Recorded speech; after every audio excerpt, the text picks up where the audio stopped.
I may be the queen, but I am calling this what it is. It's a royal shit show. I've just about had enough of Andrea, David, and especially Joe, but I must admit that I quite like Richard. But still, it's a shit show, and it's time to just stop. What would happen if everyone listened to Andrea, David, Richard, and Joe? What could happen if everyone listened to the shit show? There are some things which are really dangerous. In fact, I lost my voice after all the screaming I was doing when I heard what they were saying on the shit show. They're the real threat we're facing. I just like to say that I have never, ever tuned in, and I can guarantee that I won't be watching the shit show with Andrea, David, Richard, and Joe, but maybe I could write a song about David's book. These guys can make a small, insignificant problem like an oil field on fire sound like it's a real shit show. They just exaggerate everything. They're fake news, and they're whiny. They're the real shit show. Oh, I absolutely agree. It's a shit show. The important thing is that we approach it with joy, because then it's an uplifting shit show. I remember the first time I heard the shit show. At least I think I remember. What are we talking about? Oh, Joe. I don't know why Taylor Swift doesn't listen to us. All right, welcome to the shit show. My name's Andrea Edwards. I'm Richard Basilotto, and this week you find me in the middle. And my name is Joe Augustine. Welcome to the Shit Show. It's the only program where we track the polycrisis, which is a really fancy academic multi-syllabic way of saying everything's on fire, and that water you were expecting for the fire department, well, that's stuck in the Strait of Hormuz. Today's episode is titled Threatening Civilization Ain't Cool. Now, that's a bold stance, but, you know, we're an edgy show. We're navigating a world where the sitting U.S. president is on Truth Social casually promising the end of Persia, effectively treating the 3,000-year-old home of Rumi, algebra, and the world's first postal system like a plastic cup. But there is a silver lining to this potential nuclear standoff. It seems that while we couldn't save the turtles with paper straws or reduce, reuse, or recycle badges, the protection of corporate profits has given a boost to sustainable packaging. While the global supply chain for virgin plastic collapsing under the weight of Operation Epic Fury is causing all this, we're getting serious about our carbon footprint at last, perhaps. Who knows? We'll check in on the Pentagon, which is threatening the Pope with a 13th century French vacation. We'll explain. And we'll also talk about why 2026 is looking like the year where the climate finally hits Control, Alternate, Delete. It's a lot to take in. So grab a drink, use whatever straw you might use, because it doesn't seem to matter anymore. And it's going to be a long, perhaps recyclable show.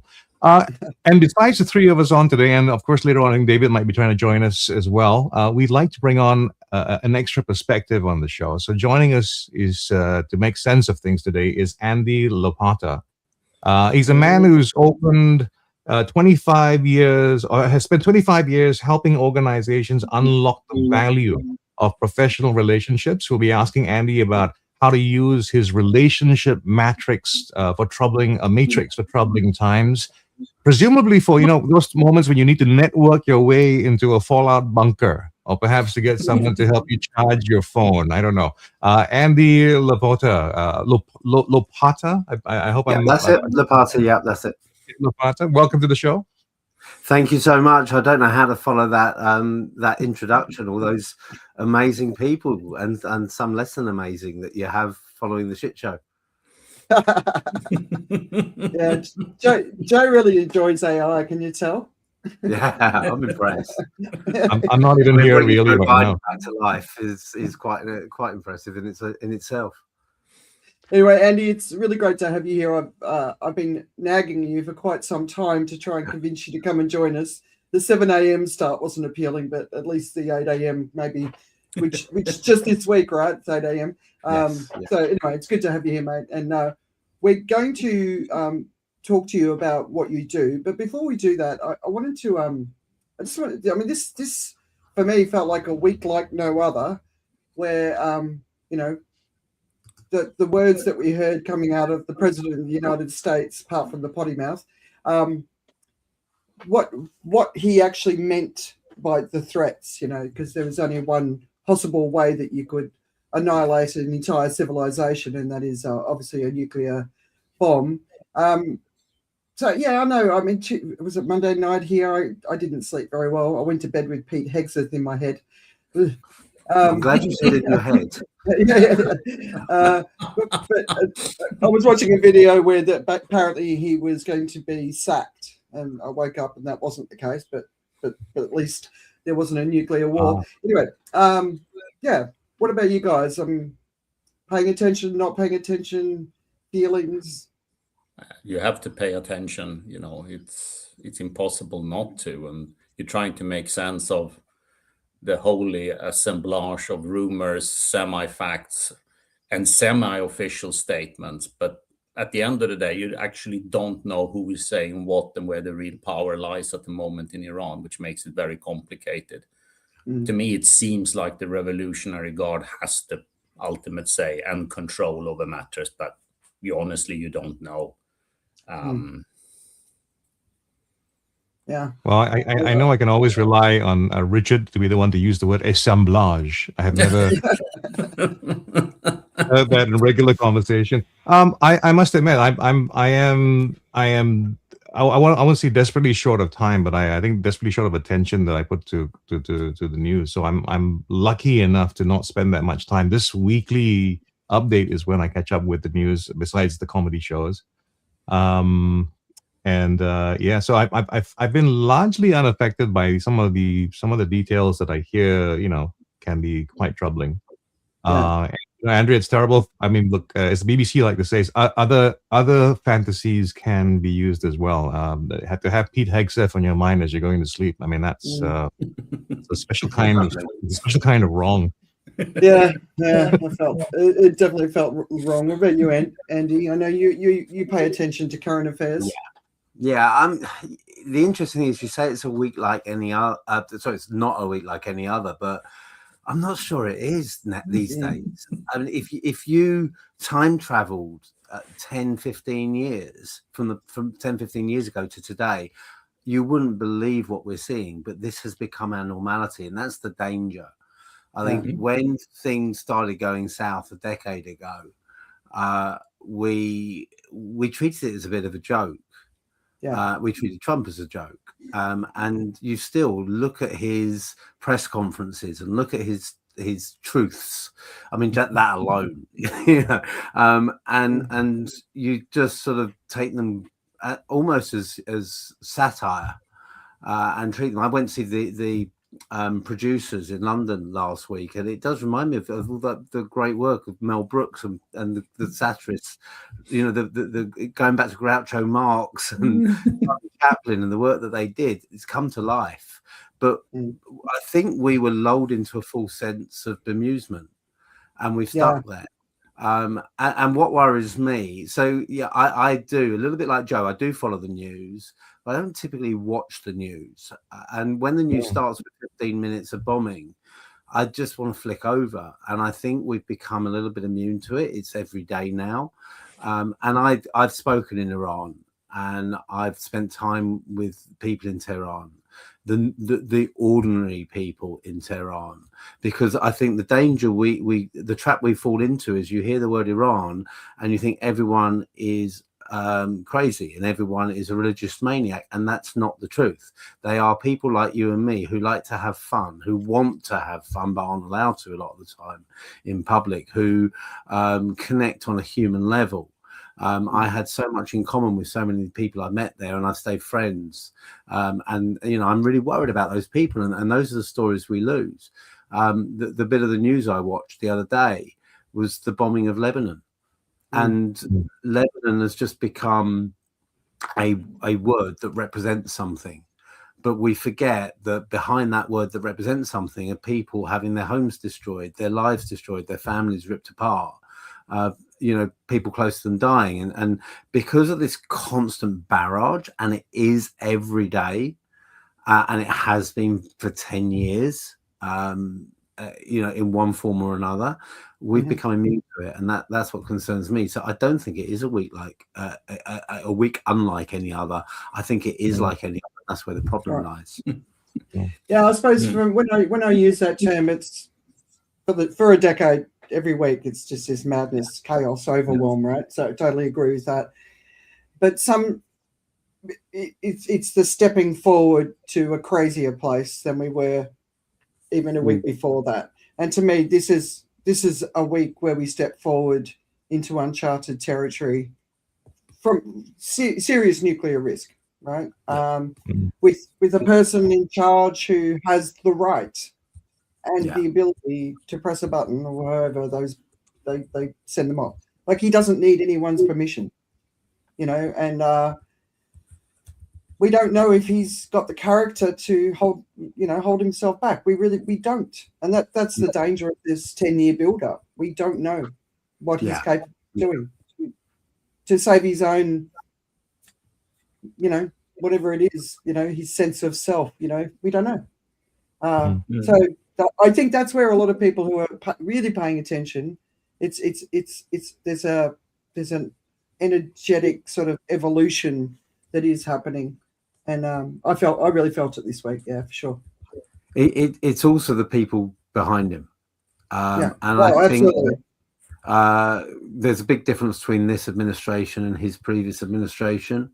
Totally. In that the nasty, the really nasty people with the really nasty agenda realized they weren't ready last time. And they've spent the last 6 years or whatever it's been getting ready. And those are the agendas that you need to be worried about, because I actually don't think Trump is in full control of what happens. I think there are people behind him, and they're going to be the ones that decide, and it's their agenda that we have to be worried about. Yeah. It would have been better if he won the 2020 election and we got rid of him for this round, right? Rather than giving him that 4 years of preparation. Would we have done? He's already talking about a third term. Yeah. So would we have done? Yeah. But anyway, Andy, let's move on to you, and then we'll of course go back to the war and just sort of pull out some of the key things that have been happening. So it's rare that I'm the light diversion in the middle of a conversation. No, because we're going to apply what you do to the broader topic anyway. So no, it's all good. It's about giving our audience tools that they can use to get through this time. So, but before we do that, let's just tell us a little bit more about yourself. I've been in the space of professional relationships, as Joe said, for over 25 years now, working to help people and organizations enhance the power of, we're in a world of AI, I'm more about HI, human interaction. And it's something that many of us do naturally. To different degrees of ability, but however good you are with creating connection and building relationships, if you are more thoughtful about it, and dare I use the word strategic about it, you're going to achieve more. You're going to achieve more in your career. You're going to achieve more in your role, and you're going to get the support you need more easily. And my job really is quite a tough one, in the sense that I take something that needs to be authentic and human and genuine, and turn it into something strategic and planned out and thoughtful, and to do that in a way that people don't feel networked by you. You might notice I haven't used that word networking, and that was really my entry point into this space. Unfortunately, networking has a lot of negative connotations, whether it's the perception of people exchanging business cards and elevator pitches over warm wine and cold canapes, or whether it's a feeling of being manipulated and being used for something. That's not what I'm about. I'm about building, nurturing, and leveraging really powerful professional relationships that we can support each other. So that's the work that I've been doing for over 25 years. And it will range from working with sales teams on generating referrals, working with leadership programs, helping move people forward into those leadership positions and create the networks they're going to need at that next level, helping people move forward with the next step in their career. And my last book was the Financial Times Guide to Mentoring. So it's going through to that piece about asking for help, asking for support. My fifth book was called Just Ask. So how do we access the support that people are happy to give us, but sometimes we're not as happy to ask for it for various reasons. Yeah, networking, I always find it a really interesting one. Do you know my favorite networking question? Go for Well, it. it's actually not that relevant anymore because people don't read books. But I always ask people what books they like to read. Yeah, Because I find it just people go, oh, and they don't expect that. No, because we're conditioned for people to ask us what we do, which is the networking equivalent that you come here often. You know, people aren't interested. It's an icebreaker, and they get into what I call the networking dance, where, you know, what do you do? Elevator pitch. Oh, what do you do? Elevator pitch. Nice to meet you. Here's my card. Bye.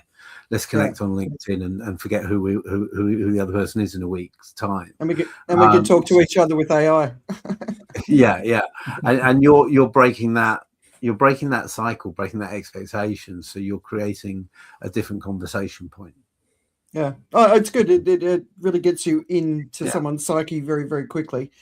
All right. So Joe mentioned it, but you've designed something that you call the relationship matrix. So can you help us understand what that is? And then we're going to try and take it a little bit broader. Yeah, of course. You've got to mispronounce it the way I did it first, though. Matrix, the matrix. Yeah. I need to highlight Andy. It's an assemblage. It's an assemblage of a matrix. Yeah. So the matrix is the one that you do in an old-fashioned smoking room with a gown.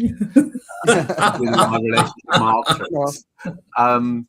Yes, so the relationship matrix in more day-to-day life, it's just taking a couple of my frameworks and building them into a traditional stakeholder mapping context. I have to say that I'd always heard of stakeholder mapping, never used it, developed the relationship matrix, thought this is probably stakeholder mapping, and then looked it up and realized it was.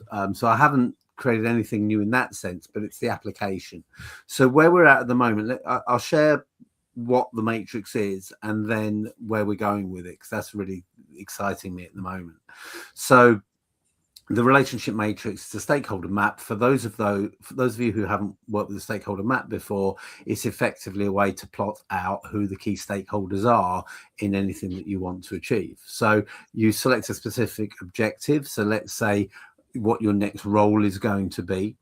And you identify the key stakeholder groups that can help you. So that might be the colleagues on your team. It might be the senior management team in the organization you work with. It might be key external stakeholders like your client groups. It might be other divisions within your organization.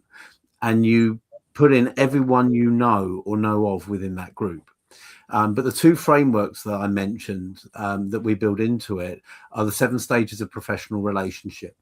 Moving away from seeing networks as binary, you're in my network or you're not, and understanding the journey people go on once they connect with us. So you move from people recognizing you to knowing you, liking you, trusting you, and then becoming a supporter, an advocate, or a friend.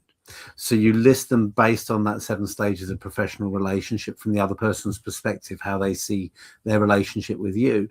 And then you score each person there on my 4 eyes. And the 4 eyes is how people can help us. So are they influencers? Are they introducers? Are they implementers? Are they sources of information, insight, and ideas? So when you look at the matrix, once it's completed, you can quickly see the people who could help you, and you can see how they can help you and would help you. And you can ask yourself, are they giving me that help at the moment? And if not, what conversation do I need to have with them? You can identify the people who could help you and how they could help you, but maybe aren't ready to. And you can work out, how do I build the relationship from here?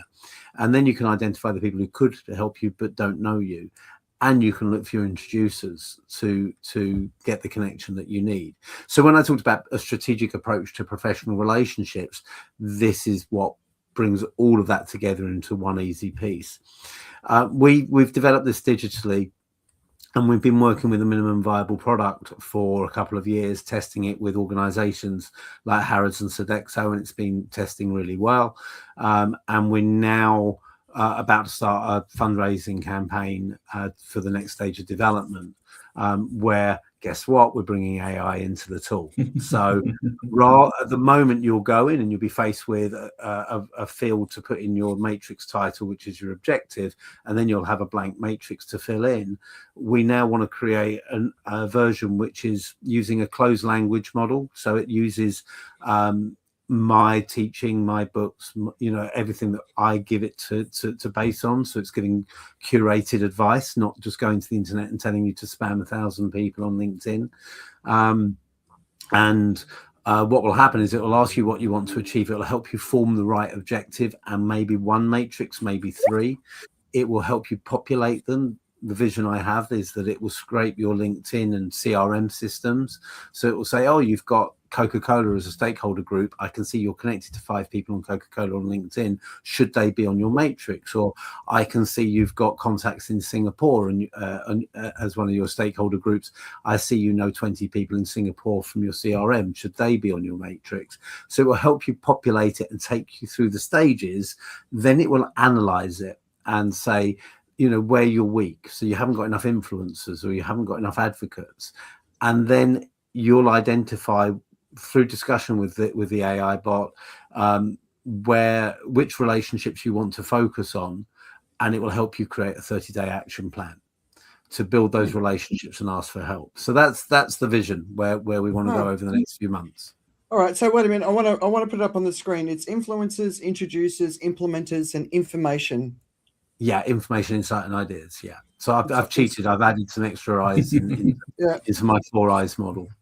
No, I like it. All right, I'll put it up on the screen so people can see it. I really like that structure. All right, let's show it so people I got it right. Yeah.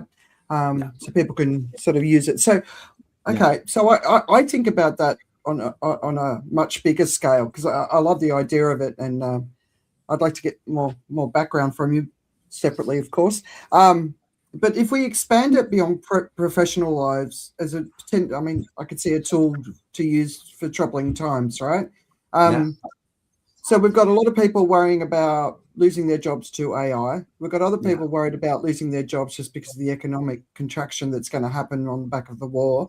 You know, there's loads and loads of things that are going on. But even to the point of building local community connections, because that's going to be the most important thing that you have as we go through into more crises. So if you think about it from like if you were imagining this tool to be used in a broader way, how could you see it benefiting humanity? Well, let me take the first part of that, because you said beyond professional, and then you talked about people looking for career change or they're worried about their jobs. Yeah. That's professional relationships. And as well as So and a lot of the conversations I've been having recently are with people who want help and support, knowing what's next in their career. And it's quite interesting. Over the last 2 or 3 years, the balance of my work has pivoted away from sales. I still work in that space, but to a much lesser degree compared to leadership development, career development, and future personal options. So that's the first thing. But this is a system that's designed to help you work out how other people can help you achieve an objective. Because my area of speciality is professional relationships. That's obviously the usage that I'm focused on, but that doesn't mean it has to be exclusively that. And, you know, let's take your last example, which is community groups and bringing a community together. If I'm in my local community, and let's say, let's bring it really up to date and on topic. Let's say I'm based in the Middle East, and I'm worried about how my community is coping and adapting and able to manage day to day while bombs are raining overhead and drones are whizzing past. And I want to create a project to bring my community together and provide the support to those in need. Yeah, you'd start a matrix and you would say supporting my local community would be your objective. And then your stakeholder groups might be local politicians, local business and consumer groups, residents associations and so forth. And then you start populating that with the key influencers, movers and shakers and so on, and work out who you need to bring on board so that you're not on your own in trying to drive forward this initiative. And where your relationships are weak, where your blind spots are in that network, who you don't know, or who you do know, but you're not thinking of, or you're not thinking of them in that context. So you can really leverage all of the expertise and all of the skill sets within that community. There's nothing to stop people using it for that purpose as well. It's just not where my area of focus is. But yeah, it would be wonderful if it was used for something like that. Yeah, I think back to Phuket during the pandemic when we brought a community together to take care of people who didn't have any money, so they couldn't buy food. So we had people who were raising awareness. We had people doing the work out in the field. We had people buying the food, packing the food. But we also had a lot of rich people who weren't doing much, but they could give us money to fund it, right? So that's sort of the place that I went to. And when you've got a project like that, you know, you've touched on it there, you have various skill sets you need to leverage effectively. So we need to raise awareness. Okay, who are the marketing guys? Who are the PR people? Who are the influencers within our community? Let's make sure that we know who they are so that we can direct them. That's where the 4 eyes really comes into its own. Yeah, the communicators. All right. We've got David's joined us. Looks like he's cold, sitting in the field somewhere. If any of you guys have got anything to add, just jump in. But okay, so I definitely am going to look into this more, the tool. Can you let us know when it's launched so we can share it? Yeah, of course, absolutely. So at the moment, we're just on a test server, and it's sort of restricted access just for testing and a handful of clients. As I said, we're about to launch a fundraising round to get to the next stage and interviewing next stage developers. I'm hopeful that by the end of this year, we'll have something commercial. Yeah, nice. Good one. All right. So asking for help, that's something I know that you're passionate about. I've seen you talking about it for years and years and years. And a lot of people struggle with it, me included. So take us on that journey. How do we get better at it? Awareness is the first thing. So let me take you to the beginning of the journey, why it became a key topic for me. I think I mean, I'm going back 12 years, so I have to sort of test my memory, but I think I was still talking about how to ask for help before this happened. But you know, we're both, Andrea, you and I met through the professional speaking community. A number of us here are members of professional speaking associations, and the PSA, the Professional Speaking Association in the UK, is my tribe. You know, I have so many close friends within that community, and in 2014 my business was really struggling. And I consider myself to be a very transparent, open, and honest person. And I went along to a professional speaking association meeting just outside London. And people were saying, as they do every meeting like this, how's work? How's business? And I was saying, it's great. And it wasn't. We were £400 away from our overdraft limit. You know, it really wasn't great. Wow. And someone ran a workshop that day, and there was a little questionnaire at the beginning that you filled in. And then he went around the group and asked how people had answered each question. And one of the questions, and it was in 2 forms, it was the same question, is what's the state of your business? So it's what is the state of your speaking business, and what's the state of any other business you have? And there were 4 options, which were it's new, it's growing, it's stable, or it's in decline. And when he went around the room and he asked people to put their hands up, everyone put their hands up for it's new, or it's growing, it's stable. No one put their hand up for in decline, including me, when we were really struggling. And that was just a moment for me where I realized that I was shocked by it. And I was shocked at myself as someone who considers themselves to be very open. And I made a commitment to myself in that moment that, I mean, my thinking was, this is a group of people who are there to inspire others and support others. And if we can't be open and transparent as a community with each other, how can we do that? And I was sure I couldn't be the only person who was struggling there. And so my commitment to myself was to turn my business around with the help of other people and then talk about it at our national convention, which I did in 2016. That's how we met, because Andrew Bryant, who was then president of APSS, heard the buzz about my talk and invited me to Singapore, where I delivered the same talk in 2017, and a number of other speaking associations around the world. And that started me on the journey that led to the book, Just Ask, because I had clients asking for it as well at that point. It was only ever meant to be for the speaking community. What gets in our way is a number of things. And I went on this journey of exploration to go deeper, but I boil it down to 3 key reasons we don't ask for help. And they're all in our head, by the way. Number 1 is that we are worried about being a burden to other people. Number 2 is that we don't want to be seen as weak or vulnerable. Number 3 is that we just make assumptions. Other people can't help us or don't want to help us, therefore we don't ask. And if you look at each of those 3 in turn, you can get past them quite easily. You know, we don't want to be a burden to other people. Well, think about the last time you helped someone else and how it made you feel. You know, when I'm delivering talks on this or workshops, I ask the room, how did it make you feel? And the only answers I get are positives. Yeah, I felt valued, or it was a pleasure, or I loved it. You don't get people say, oh, I felt like they were a burden. So we have a disconnect between if we help other people, we feel good about ourselves and we feel good about that, but we deny other people the same pleasure. So we have to get past that, and we just have to make it easy for them to help us. That's a different thing. So you can be a burden if you position your help in the wrong way, or you're asking the wrong way, but you don't have to.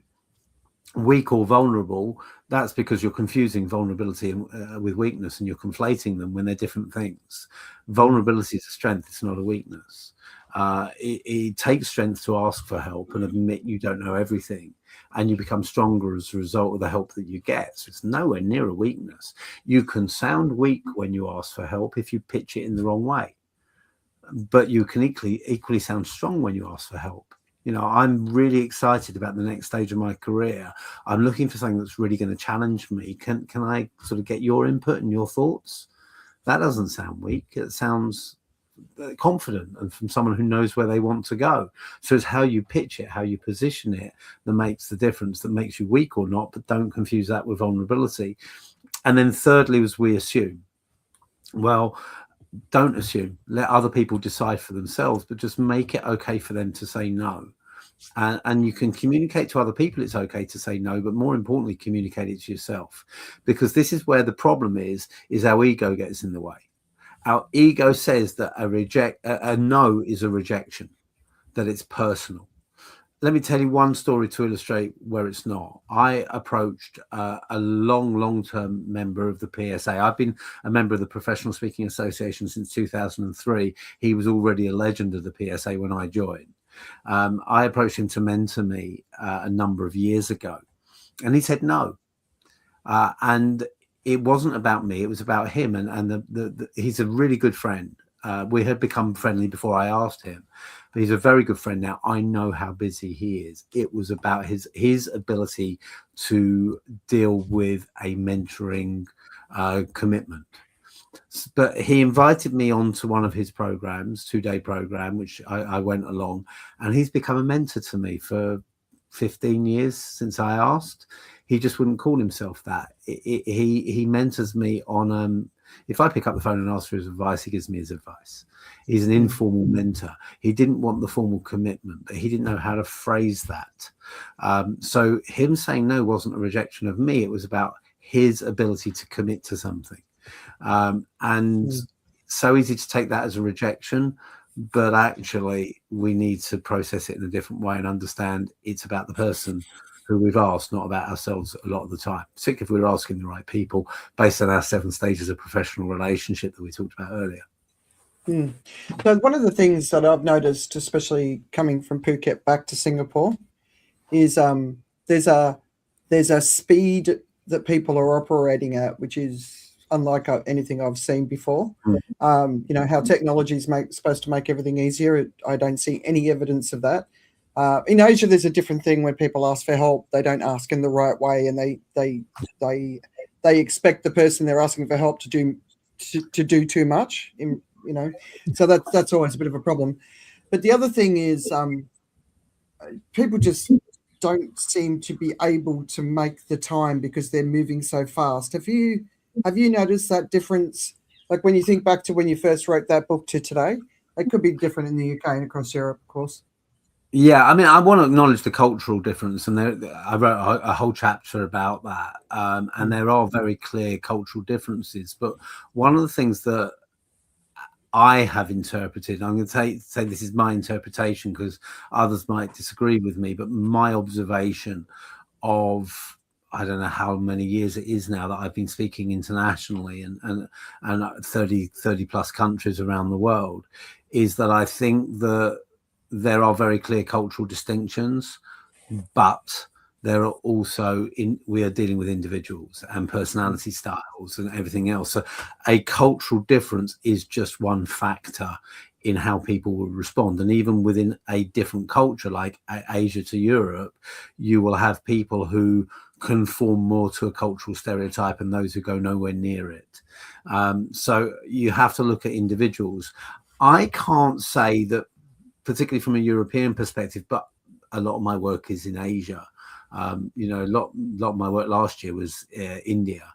I can't say that I have noticed a speeding up that has impacted people's ability to help.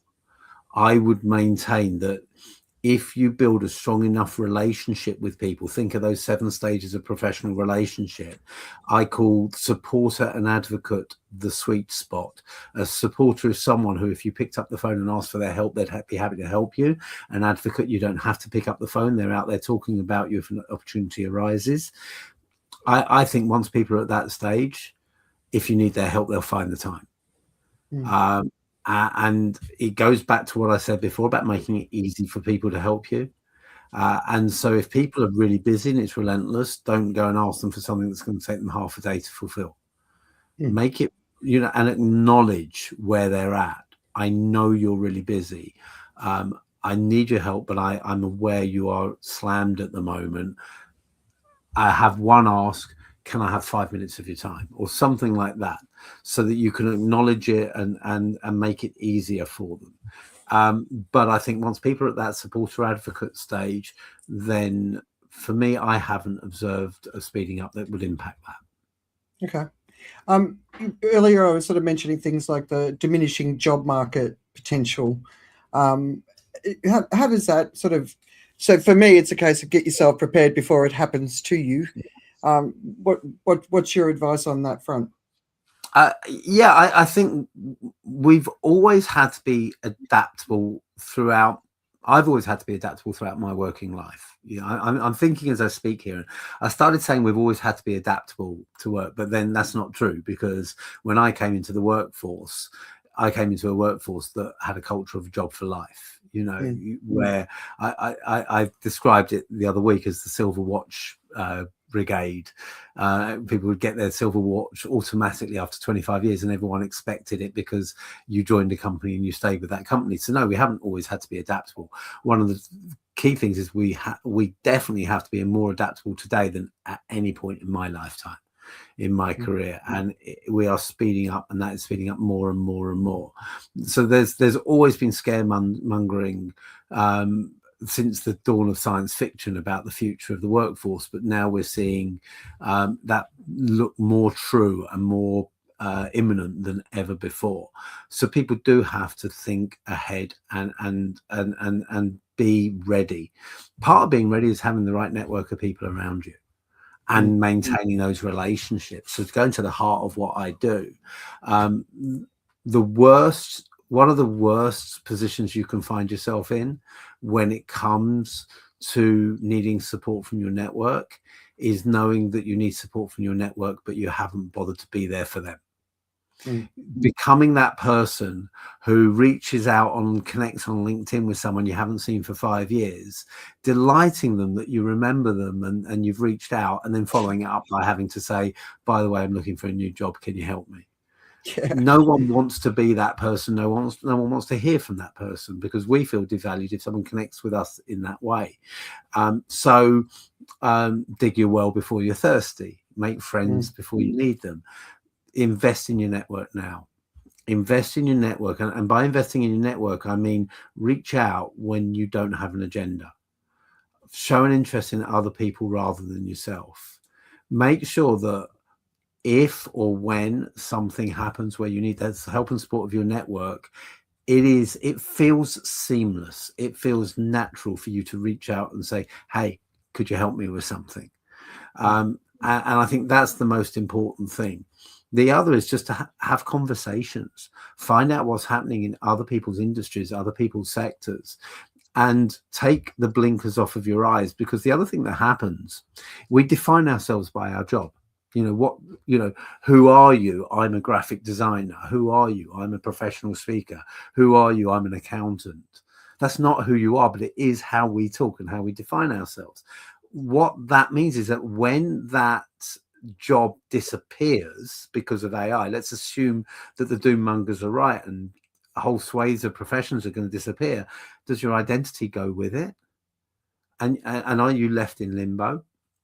So one of the ways of preparing yourselves to be adaptable for that situation is to understand don't define yourself by a profession, but if you are going to define yourself professionally, define yourself by the skills and the abilities you bring to a role. Define yourself by the things that you enjoy doing the most. Define yourself by the environment you like working in. So I'm someone who enjoys communicating, who enjoys troubleshooting, helping people find a solution that suits them.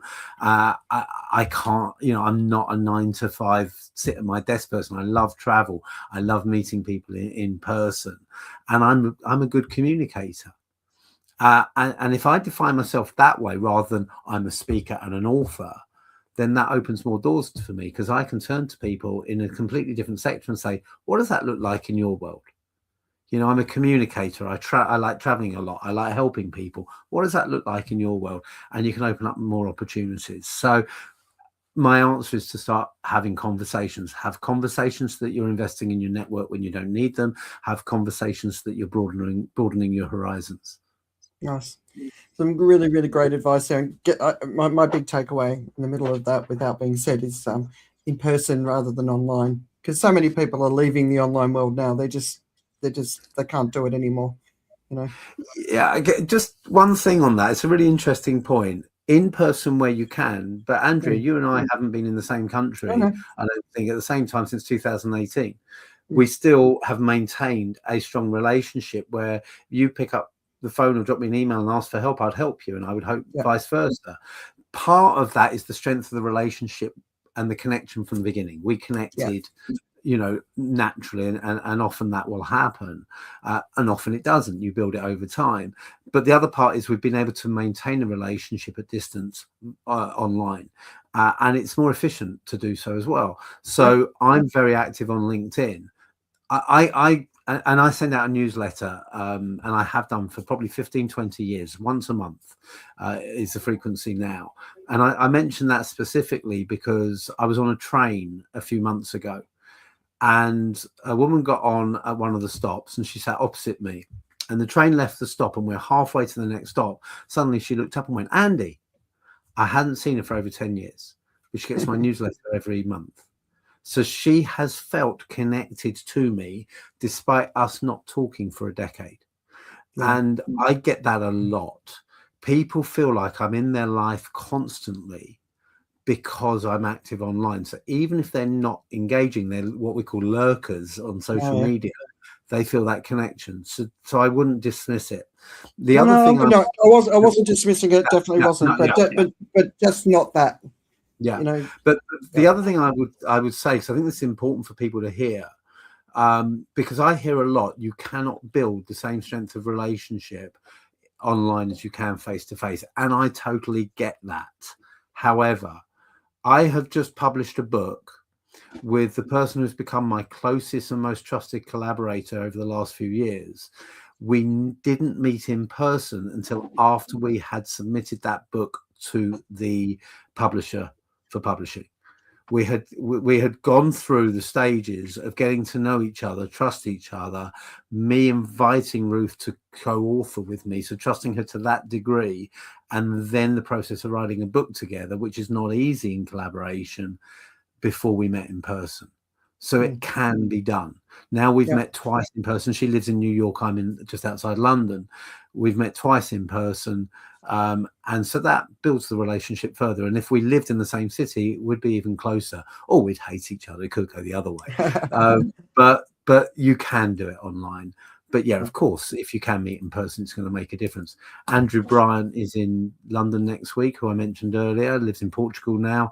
I'm dropping my plans so I can meet him for dinner because I want to see him in person.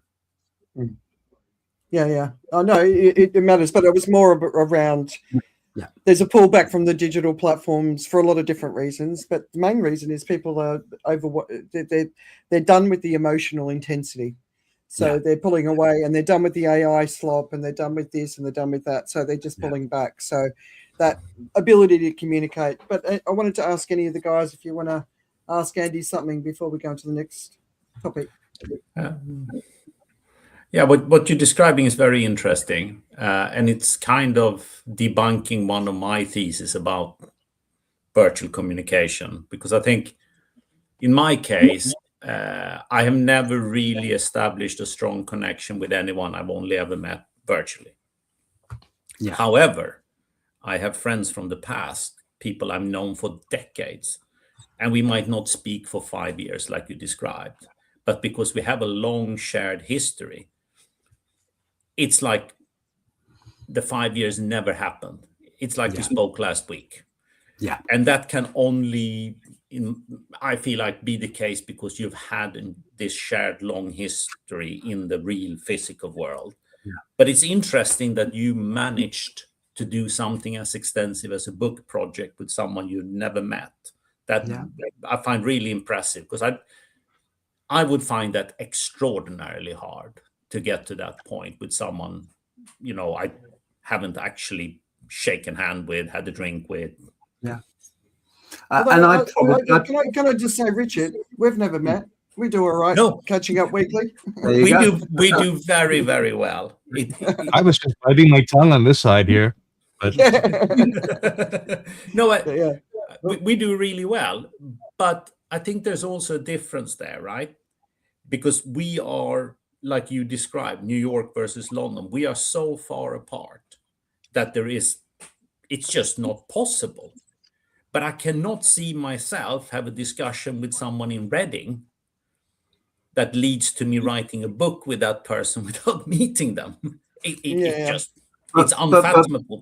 And if you can collaborate on a podcast or a stream like this with someone, I mean, what you said about distance, that's an excuse, because someone in Reading, someone in Singapore, if you're connecting in the experience of connecting in the virtual world, whether it's social media, whether it's Zoom and Teams chats, whatever it might be, there's no difference. It doesn't matter to you where they're based in that space. No. Let's say, for example, they were unable to travel. They had a disability, and you were connecting with them online because of that, and they're literally 10 miles from you, but they can't be around people. Okay. So it's a manufacture. I get it. I completely understand it. And I probably would have said the same thing beforehand, but it's a manufactured excuse. The fact is, we use different media. So it wasn't just type. We Zoomed, we WhatsApp, voice notes and so forth. You have different points of connection that bring the human touch into it, and let me stress, I am an advocate for meeting in person. That is the ultimate way to build a relationship, but I wanted to illustrate that it can be done, and I think there are artificial limitations you're putting on it, because you've just demonstrated it. You can do it with Andrea and not with someone in Reading, despite the fact that their addresses of no consequence to you if you're not going there.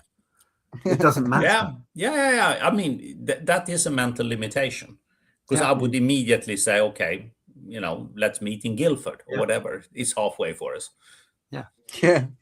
All right. So just looking at the time. So you're getting a lot of articles published in Psychology Today, which is awesome. Congratulations. So you published something recently, and you were talking about the generational differences, and were actually challenging the assumptions, which I've always said I'm a millennial in a Gen X body. I'm probably a Gen Z in a Gen X body these days. But you challenged something there that I thought was important to be challenged, because I don't buy that argument either. Do you want to just talk about that a little bit? Yeah, I interviewed Alistair Greener, who is the current president of the Professional Speaking Association by coincidence, as we've been talking about it.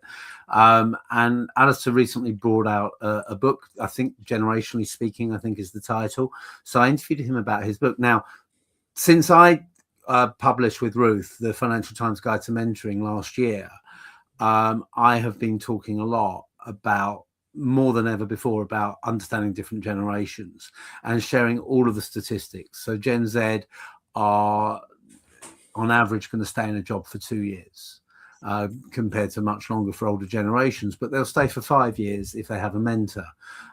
Gen Z want their boss to be interested in them beyond just their role. They want their boss to have a vested interest in their career and what's going on with their life. So there are observed generational differences that I will reference when I'm talking.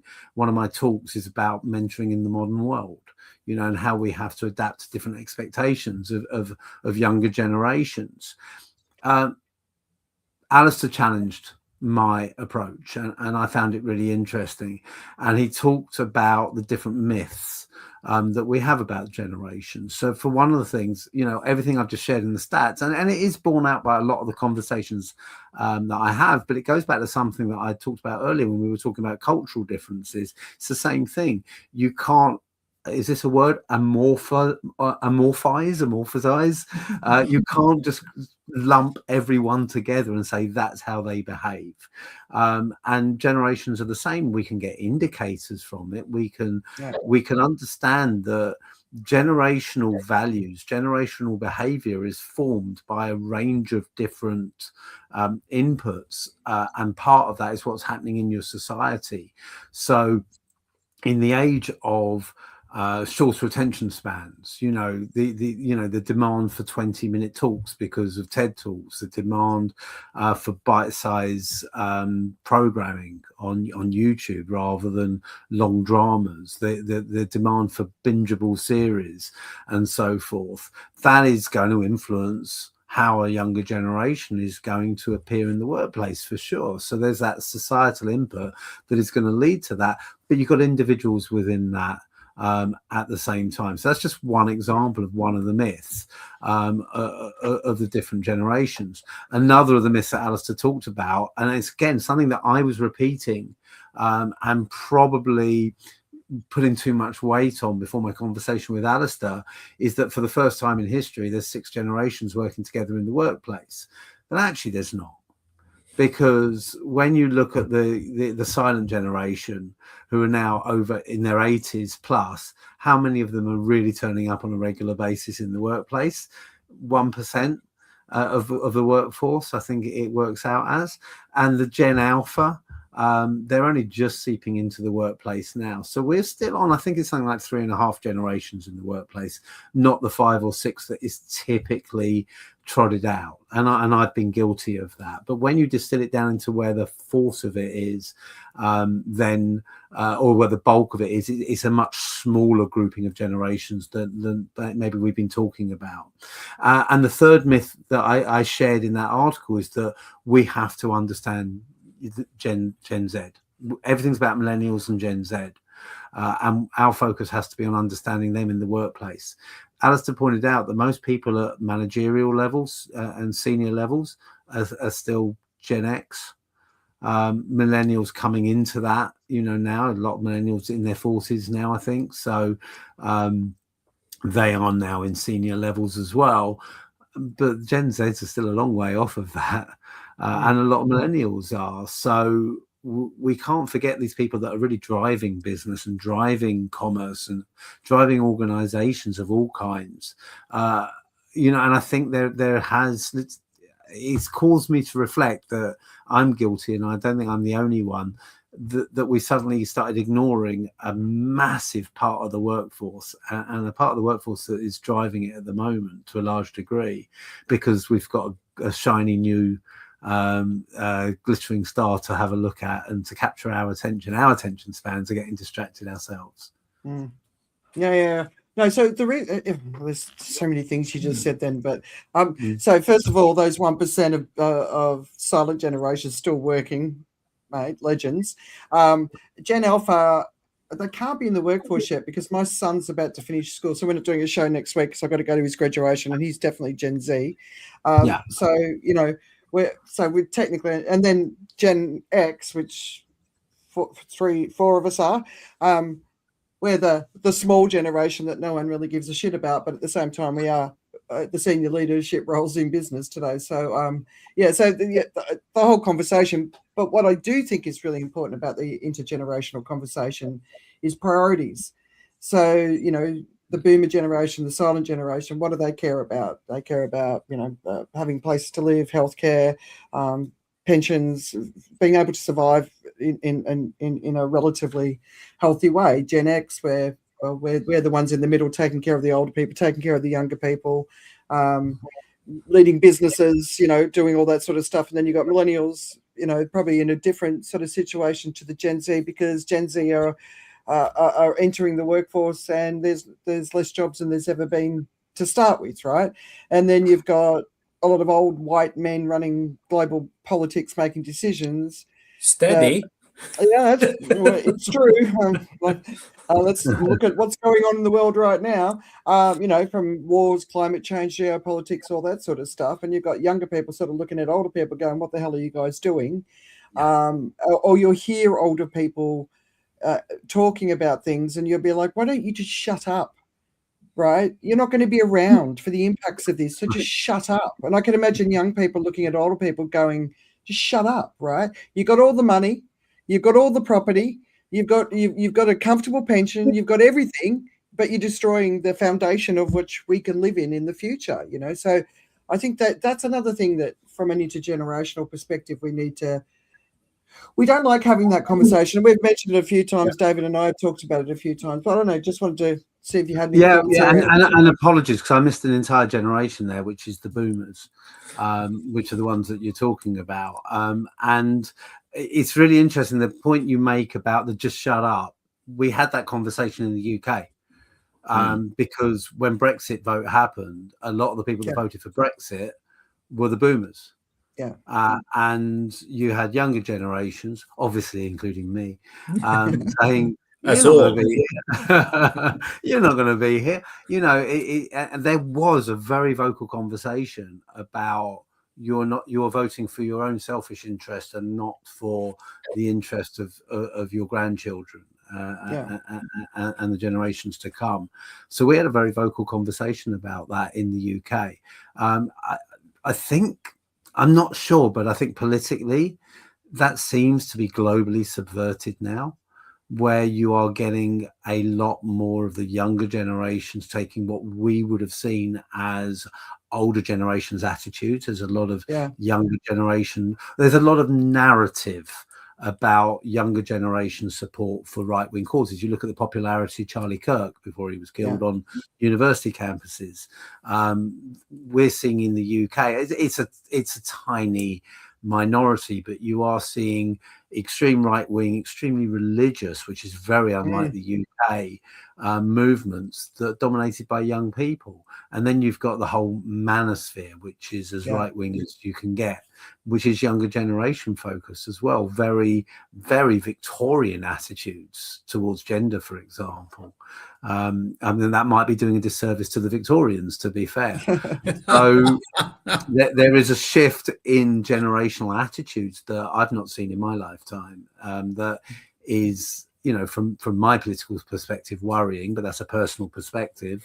But is interesting as well if you can be objective about it. We talked about the manosphere a few weeks ago. All right, anyone else got any questions? Well, maybe not so much question. I think really value what Andy is saying in terms of the kind of connections, making those things. The one thing I'm really bad at that I've noticed in a long time, really bad in connecting and staying connected with people. Is something I feel just not a social skill I feel I have, although actually in many ways that's not true. It's just that I just don't feel like that. One of the things it reminded me about this very remote thing is, back in the day before the internet, we wrote letters and we never met each other. People collaborated on not tremendous projects and things without ever meeting. I remember a friend of mine who was a physicist, and he was talking about how back in the day, scientists communicated by letters going through donkeys crossing Europe.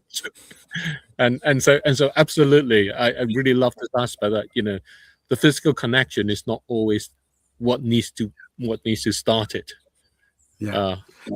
You've reminded me. So when I was 25, I backpacked around the world, and I used to write physical letters home because we didn't have email, we didn't have mobile phones, we didn't have anything like that. Definitely didn't have social networks, and I used to handwrite physically 7-page letters home. This is where my love of writing really started, because I would write the 7-page letter and I'd photocopy it and post it off to various friends and family. My friends were giving it to their parents and passing it on, and so it was. But you wouldn't do that now. You would just post an update on Facebook, and it's sad in a way, isn't it, that level of communication has dropped off to that degree. And it's immediate now. Everything's immediate. Everyone was reading about it 2 or 3 months after something happened.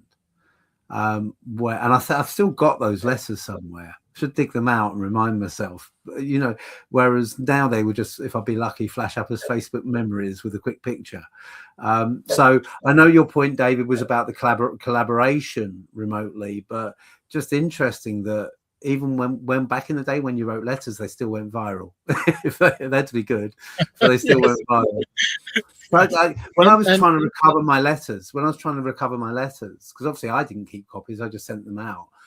It was actually my friend went back to her mum in Ireland who had the copies of the letters from 30 years before and got them back for me. Yeah. And I think to this point of what I was saying, being poor as is, I used to be better at writing letters, and those letters weren't with a purpose other than just exchanging information, connecting. Yeah, I think actually it's gotten worse because somehow that social aspect of it seems to be lost out of social media in some ways. But it doesn't have to be. Look behind me. As well as the books, what else can you see? Particularly if I turn my camera over here, it's all cards. It's all thank you cards. Some of those go back 20 plus years.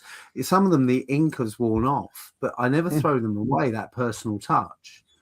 If that's your cards. Yeah, if that's your strength. Great idea. Sort of embrace it. Yeah. Just drop someone a card and hand write it and just say, I was thinking about you. I just thought I'd drop you a note. How have you been? How do you think they would feel if they received that? Yeah. And the mistake we make is the only time we send cards now is at Christmas, particularly professionally. And that's the one time not to send a card. Yeah. Because people aren't in their offices. They're on holiday. They get them en masse. So my first business in this space, our chairman used to go, and we worked in one office. Michael would go to Spain just before the Christmas period, just as the cards started arriving. So the cards would come in, we'd put them up on his desk. I was the only one to read them. They'd sit on his desk till the day before he came back, and we'd take them down and they'd be binned. Whereas these cards, they're staying on my shelf and on my wall for 20 years plus because they stand out.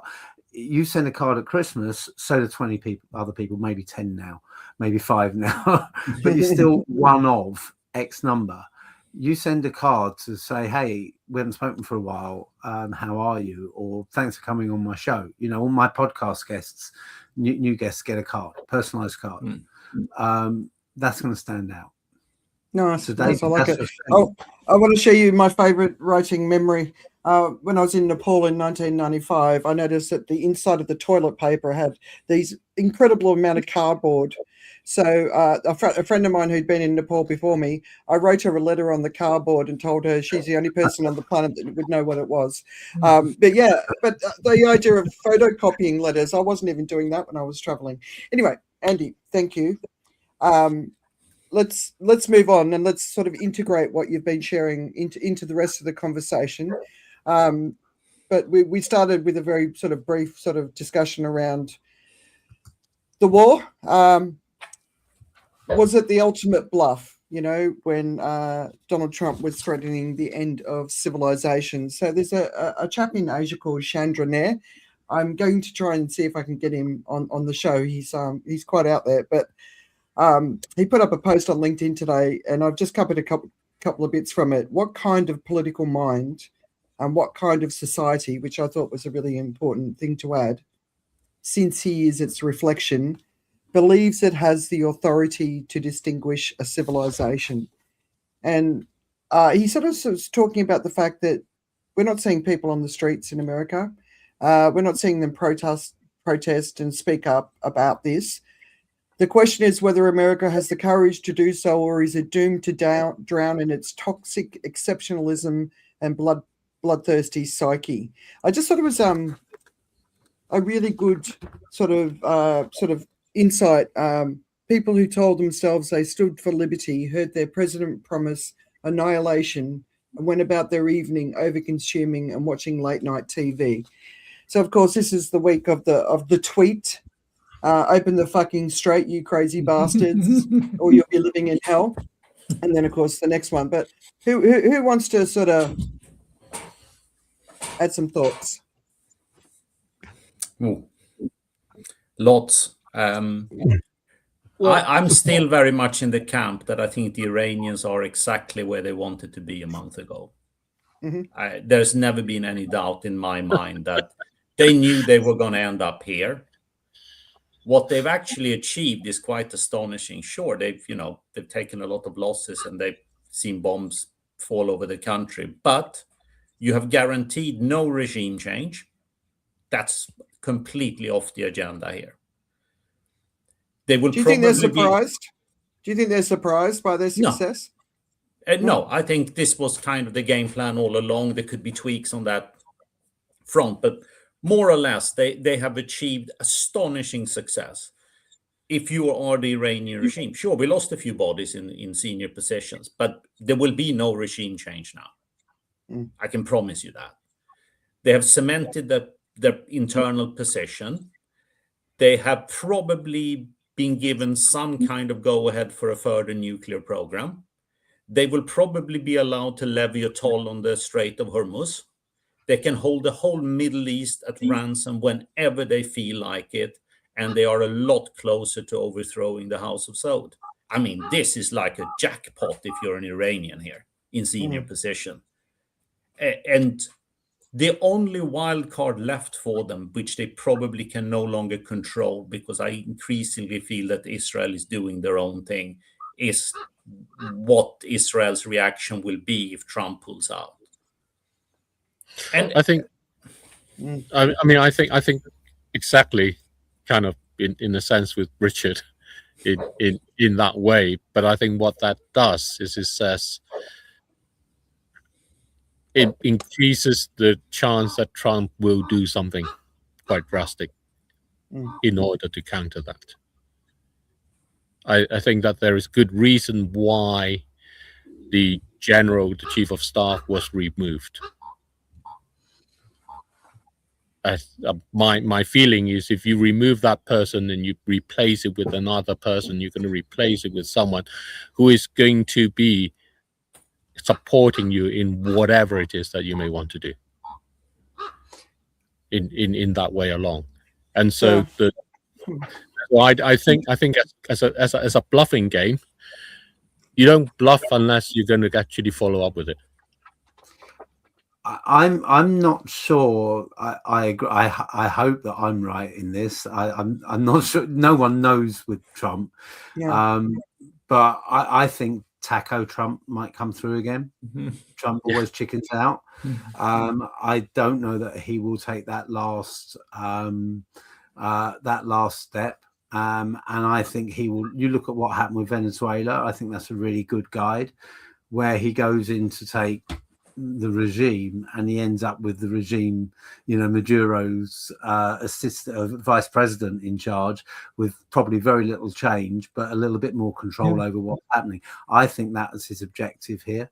Certainly after he realized he couldn't blow them out of the water and get regime change straight away, he kept saying, oh, we've knocked out this level, then that level, then that level, but still you've got the regime in place. So what I think he will do is he will try and paint a defeat as a victory, a dishonorable draw at best as a victory, which is what he's been doing all along. But I think you might get Taco Trump come. I think there's two wild cards in this. One, Richard's reference, which is Israel. And I'm really, really worried by what's happened in Lebanon in the last few days, because I think that's a sign that Israel is pulling away from US control. Yes. And you've got an extreme right wing, certainly coalition partners, if not the whole government, but the extreme right wing are driving the government. Netanyahu he needs the war, because as soon as they have elections, he either needs to not have elections, or he needs to bring the country together behind something that a war provides. Ask any Brit from 1982 in the Falklands how that plays, so that he can avoid corruption charges. So I think that's wildcard one. And the other interesting one, and I don't know quite how it will fall, is the midterms in America, and how Trump perceives his party's chances being impacted by pulling out and making the best of a bad situation, which is where I think he'll go, because he came in on a ticket of, if you want war, vote Biden, and no foreign interventions, or whether he wants to appeal to the MAGA macho mentality and up the ante. My gut is he would go for the former and Taco. All right, Joe, do you want to jump in? I think when you start looking at a cat, and then you go like, oh, I wonder what the strategy is. The way I think you have to look at Trump is someone who's actually employed the same strategy throughout his life, and it's just an extension of the same strategy as well. So if you think about the successes he's had in the past, how he has basically bulldozed his way, he's leveraged power, he's gotten people to capitulate, and he has a long string of failures as well, where he just moves on from as well, because the next thing happens. He's just going to do the next thing and the next thing and the next thing. You pretty much look at it that way. This is what's going to happen. There's going to be that. There's going to be, he likes influential people, right? He likes to have that sort of association with that. And for him right now, the influential friend that he really likes is Israel. So there's a kind of it's sort of like I think a social sort of thing. It's a slightly fashionable sort of thing as well going on here about how you wage war. And if you listen to some of his language as well, he's learned a few war words. He's talking about. He's not talking about invasion. He's no longer doing the grade 5 language that you could rely on Trump before. I mean, he actually says prosecute a war, and I went like, I don't. That's new. So he's influenced by a kind of friend. So the really kind of strange way I kind of settled on just a while ago, and I just thought this is gonna read very differently. But the new Epstein is Netanyahu, as in like he's got an influential friend. He kind of likes what he does. I think he's cool. But he may not have the kind of same. There is no fourth dimensional chess going on. If you what I think sometimes happens is you sit down with someone and you think that he's a chess genius, and he goes like, oh, but just move this here, that could work. Yeah, so it's really interesting listening to all of you. I'm probably more closely aligned to Andy. Like, so when you look at his past actions and you sort of map that behavior, like you were talking about, Joe, he never cared about failing as long as he kept making money, and he's certainly making money, right? But for this time, while his family are raking in billions of dollars from everything that's going on, this is an outcome that's out of his control. Whereas before with his casinos, he was raking all this money while they were losing everything and went into, not into debt. They basically destroyed the whole business. So, and then the whole Israel thing, like if Israel doesn't have the support of the US, then how can the relationship with the other Arab states stay where the rest of the Middle East doesn't basically turn around and say, all right, Israel, we've had enough of you. You're the troublemaker. And then with the ceasefire, the court case against Netanyahu for corruption will go ahead in the next couple of weeks. I think it's like Sunday or something. But if the ceasefire is violated, that court case doesn't go ahead. So there's a good reason for Netanyahu to keep going in Lebanon. I wanted to pull up the dark triad. So this is just a version. Like people are talking about it more, and I've got this in my training where I sort of talk about the governments, business, media, big organizations all around the world. We are dominated by the dark triad. So historically, ancient civilizations, the Vikings, the Papua New Guineans, the Vikings would kill them or get rid of them. The Papua New Guineans would make them live in by themselves up a mountain until they needed them in battle, right? Our world is run by these people, and I don't think everyone kind of knows about it, like what all the sort of qualities are. But narcissism, psychopathy, both of those Trump gets labelled with. But if you look at Machiavellianism, he's got the charm. He doesn't charm us, but he does charm a certain amount of people, right? Netanyahu, if you want to make it the dark tetrad, you'd add in sadism, and I'd probably put him in there. But lying and deceiving, the ability to influence, selfishness. They don't care. They don't care what other people think. They don't have empathy. They don't have compassion. But these are the people who are running the world, and they're also the people that got us to this point with Iran. And I think Iran's doing, like, if as far as I'm concerned, good on them. As if I was on their side. They've got 31 separate sort of entities in the country, so you can't take out one. You have to take out 31, and they're spread across the entire country, right? So unbelievable, right? That's the whole meaning of kind of the death of civilization thing, right? I mean, it's kind of a bit of the next thing. If it's not a TACO, then it's going to be all or nothing in a way. I think either way, no matter what happens, what's happened so far is the clear winner is Russia. It very much addresses the connection of Russia and Trump in that way. There's a really, really close tie there. Everything from Venezuela, from Canada, from everything along has been in support of strengthening Russia. The whole NATO situation, everything about it. And China is actually not the winner out of this.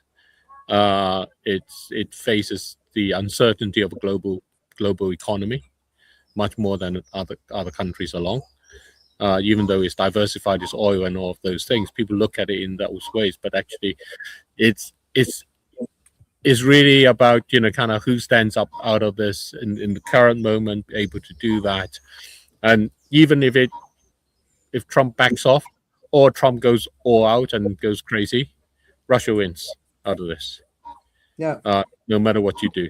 And the implications of that to Europe is going to spend a lot more money on their defense, which means all of the social programs that you're hoping for is going to disappear because it's going to be there. The US is asking for 1.5 trillion for the next defense budget. Europeans are all going to step up in that way, in that order. And the other part of this, with the Israel part, which is really important, is to note that the corruption charges on Netanyahu are starting now. because they've just finished that state of emergency, and so the civil courts can now proceed again. So he almost has to go and create another crisis in order for him not to become jailed in that way. So this aspect of kind of how is Trump going to face what is midterm or whatever it is. Now, I think Joe has absolutely right about, what's the strategy of a cat. He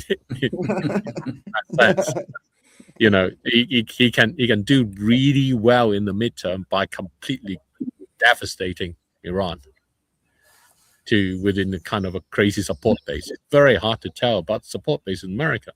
And the thing that's really remarkable about all of this is there are really no leaders, Western or otherwise, who stand out and says, look, it's a bad thing to go and beat people up just because you can.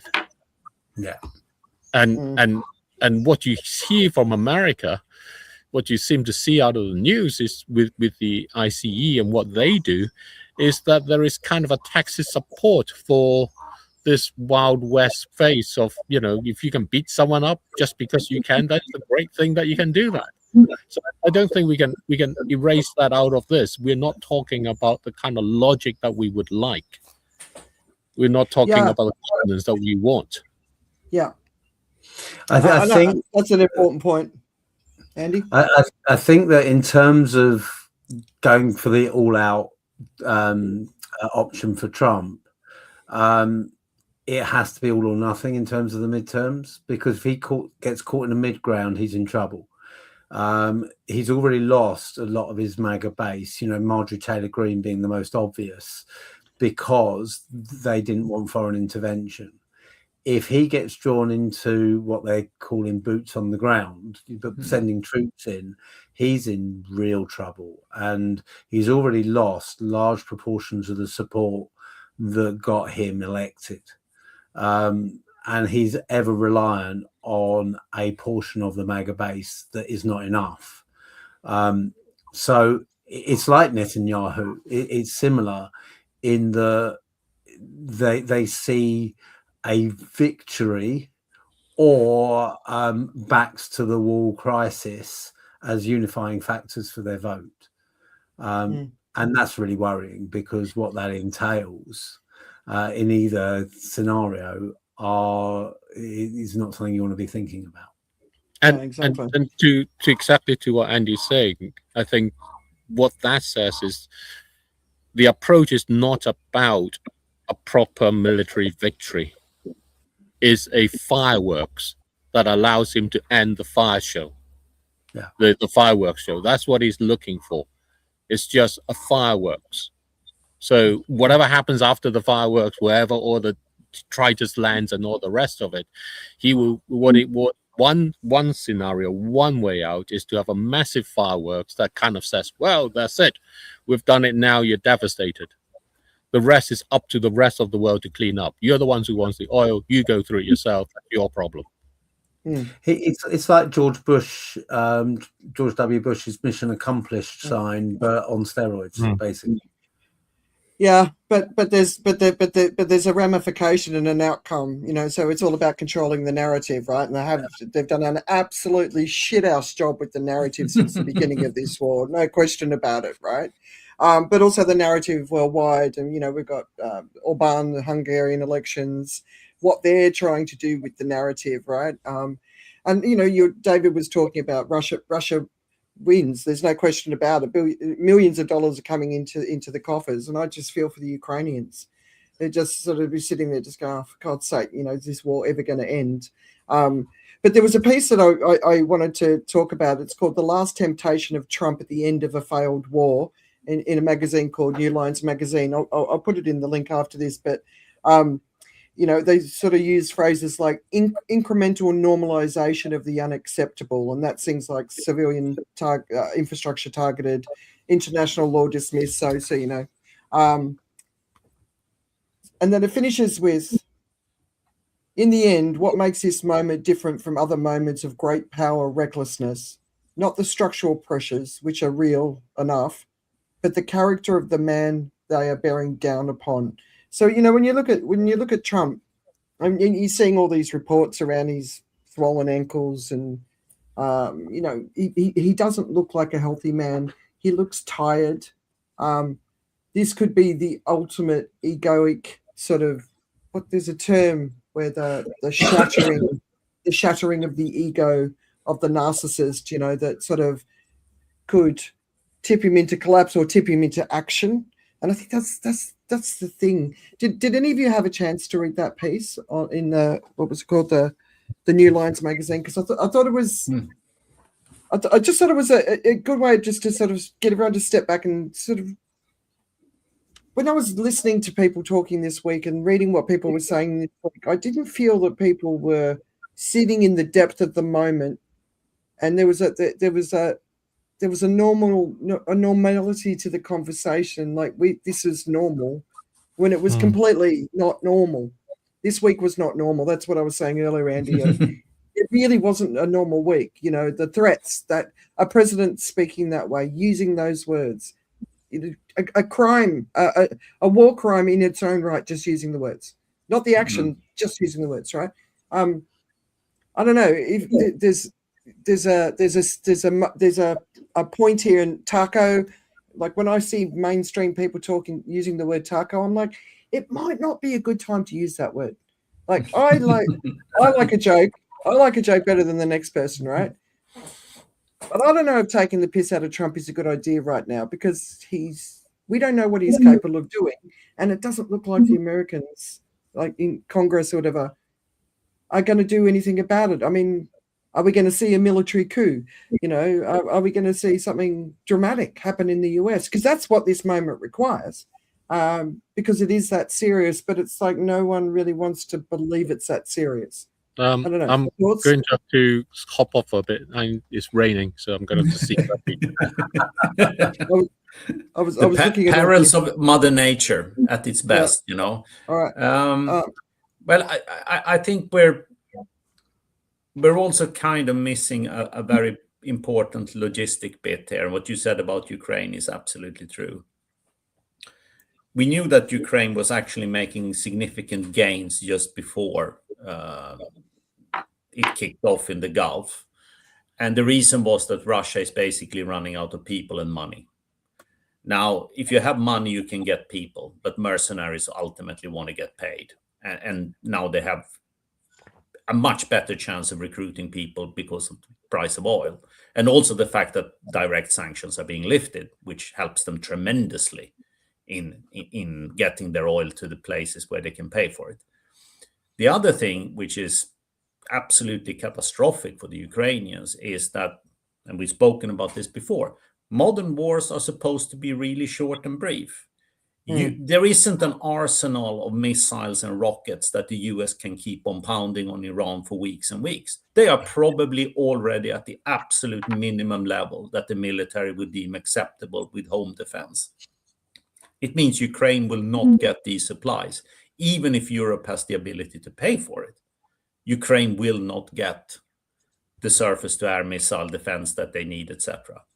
Because you eventually run out of money when you fire $2 million rockets at 30 grand drones. Yeah, it's just not a good economic game. And that's what US has been doing for a month on a massive scale. But also the arrogance, right? But it's an arrogance.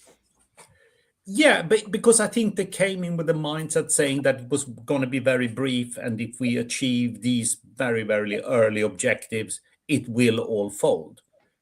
It has some resemblance to Barbarossa, you know. If we go for the decapitation strategy, Russia will fail. The longer you stay here, the more it works in the favor of the Iranians. US cannot keep on firing rockets. No. And they're actually putting their future at risk from a war perspective, right? So, and then I'm sorry, I missed the chat. I need you guys to keep an eye on the chat too. We've got Stephen going south. Okay, comments here, and I can't check him in. David's back, but I think there's an arrogance too about warfare, Absolutely. and you know that's been really apparent. David, did you want to say something? Yeah, I think that's why, you know, for me, we're not seeing this. You know, that's why the fireworks kind of thinking is the way that this is. It's about that, you know, what is that crescendo? that he's going to do. Is he going to come out as being the peacemaker and get a Nobel Peace Prize? For negotiating a conflict that he started, which incidentally has happened with Israel conflict with Palestine before, with Abbas and people like that. So don't discount it at all as the possibility.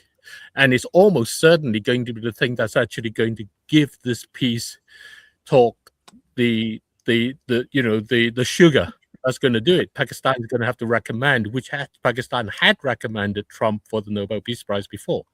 For that, or is he going to go a lot more out in a final kind of crescendo of tactical nuclear weapons, 31 of them, and that finishes the show. Whatever happens afterwards with your oil and the rest, your problem. But the fireworks show is finished now, and it's now time for you to go home and figure out what you want to do. Yeah, the problem with the nuclear weapons show is the fallout from that. So one of the things about the dark triad personalities is they don't think through long-term consequences, right? So that the nuclear winter, that's not really good for all of us. So we've got going south. David, you're a man of nature. I saw some what do you call them? Pollinators flying around your head. I just hope they're not those horrible wasps that really hurt. But yeah, so just looking at the time, I mean, there's loads of stuff that I included. I mean, there's a lot going on. I don't feel good about where this is going at all. I can't see a way that this doesn't end in absolute tragedy that will impact the entire world. I think the point here is not to fixate on what someone else might do in that way. I think what Andy was talking about earlier. Start reaching out with friends and people. You're gonna need their connections, if nothing else, to help support you along through with however it may turn out. Yeah. And so all the things it seems strange, but all the things Andy was saying earlier kind of has a whole new meaning. I guess that's what the richness about it is in what it offers in that way. Because when we think too much, when we get too much caught into what may happen and what it should be, we're taking that time away from ourselves to genuinely kind of address what we are, and that's how we can face, that's how we can prepare. There's the thing I came across. It was in an episode of a detective series, and this detective was reading about something that kind of the equal person said is sort of like don't wait for the crisis to happen, assume it's already here. That way what you do out of choice, maybe what you need to do out of necessity. And one of the things you do out of choice that's really important this time is to connect with people. Yeah. I think that's a lovely point. And where I am with this, I'm not as fatalistic as perhaps you are, Andrew, on this. I do think it'd be another Venezuela, but on a much bigger scale. I do worry about the ripples in the pond, and Russia is a great example of that. The second that he uses an excuse to remove oil sanctions, that was the massive flag in terms of what's happening there. And I think this conversation has uncovered a lot more. So we're not going, whatever happens, we're not going to come out of this as a world in a better place than we went into it.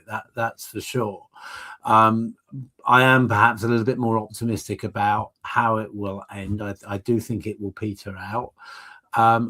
However, I get really torn by this, and I'd be really interested in everyone's opinions, because I get torn between our responsibility to speak up, to be part of the conversation, to create pressure, to create conversation, to build awareness of this, and the concept of focusing on what you can influence, on what you can do. So I think as someone who watches politics and gets frustrated by politics on a local as well as a national as well as a global basis, at the same time as someone who runs his own business that's impacted by all of these things and has to keep that head above water and has to keep that moving forward. I think I've got better over the last few years at focusing on what I can impact and not worrying so much about what I can't. But I feel guilty about it at the same time because I feel I should be a voice and I should have a say. I'm not providing an answer here. I'm providing more of a quandary and a question. No, I think but it's that's a, what I think, I'm yeah, I think it's a really good question because I choose to be involved and think about and talk about things that I can't control. And with an attempt, what I'm trying to do is, if people are wanting to be part of the conversation or listen to it through this show and other formats, breaking it down, right? So when you see me as fatalistic, I'm not just looking at the end of this war. So boots on the ground, great. Those boots on the ground will be landing in temperatures that are well in excess of 50 degrees Celsius, and it will be an incredibly challenging situation for the soldiers, no matter what happens. But that's what's coming. When you listen to the economists, and maybe we can move into the economic section of it, right? There's all these celebrations about it, but the serious economists are saying this is going to go on for years. And in the shorter term, we've got energy shortages in Asia, where we're going through the extreme heat period. I think maybe next year it might be even worse because the El Nino would have done its damage. But the other week they were talking about wet bulb temperatures of 60 degrees Celsius in Bangkok and in Thailand. And they're telling people to try and turn off your aircon. If they run out of energy, you won't be able to turn on your aircon, and then you're going to be in real trouble. And then there's crops. So first of all, they're going to not have the fertilizer that the Middle East is providing in time to plant their crops. But then the other thing is the crops will be impacted by the environment based on an El Nino. So there'll be less food anyway. So when I talk about it, like, it's like, to me, this whole scenario, it's like the worst thing we could possibly do right now, based on where the world is from an environment perspective, from a geopolitical perspective. It's like these people who are leading us in the world, they just keep making the worst possible decision they could possibly make for the world right now. But if you don't want to get involved in it, if you want to get focused locally, if you got to, with my husband, we have an agreement. He just focuses on getting on with business, and I do this because we can't both be sunk in this, because then we wouldn't do anything, right? So everyone's got to make the choice for themselves. I know a lot of people are switching off and turning away. That's what I was talking about earlier with. And there is a danger. Social media. Yeah, they are. They're just like, no, I can't do it. And what's happened is that, I referenced earlier the last 10 years. This isn't just in the last week. We have a craziness fatigue. We've got crisis fatigue. And I think more and more people are suffering with it. I was very vocal on social media about Brexit, and I noticed that a professional contact of mine had disconnected from me on Facebook as friends. Yeah. When I asked her why, she was like, "Oh, you're always angry on there." And that impacted me, because that's not who I am. But that did change my behavior, because I want to get that right balance of making the best of the life I have got, while also being a responsible citizen. And I think, you brought up going south comment, which I'd spotted, and that tied into what you were saying. I'd sort of picked that up. The other thing is, we have so many things to deal with, so many issues that divide us or that challenge us, that create risks for us in the future, that, going back to your question earlier about how you could use a relationship matrix in the more social sphere, the community sphere, we have to work out what everyone's strengths are and use our resources more effectively. Because what's happening is and you see it in the charity sector, where smaller charities, less headline grabbing charities, get overlooked and underfunded, because everyone focuses. This was the criticism against Band-Aid and Live Aid and these mass ones, is that they detract from Comic Relief. They detract from smaller charities that aren't part of that. I'm rambling a bit, but you know, hopefully get the point. Yeah. We're getting distracted by so many things that other challenges are getting left behind. Yeah, I'm just checking. Is my I want to add my thing in there. all right, David. Sorry, I was looking blue, so I was checking it out. Yeah. You've tried to share a dot. You've shared a dot. Oh, there you go. The dot crazy afterwards. So one of the people who directly spoke out against all of this was the Pope, and kind of being American, he actually feels he's more able to speak directly, and he has done that. And you know, the Trump administration doesn't like him for that. And in his Easter sermon, I think it's good to think about this. Is he's calling for us, for people generally, to counter this globalization of indifference. That's a phrase that's actually coined by the previous Pope, but which he picks up in this way. And he calls for prayer to come along. I think on Saturday, 6 p.m. Rome time, that's tomorrow, 6 p.m. Rome time, and it's going to be streamed in the Vatican channels, news channels. I guess there's a YouTube channel in it as well, and so on, that will go on through. And unless, of course, if you're in Rome, in which case show up at the St. Peter's Basilica and actually have it in person. This online versus in-person thing again. But I think it's important to what we're saying here, because what the prayer is doing is more than about just hoping for the best in that sense. It's about actually helping us to be what we are.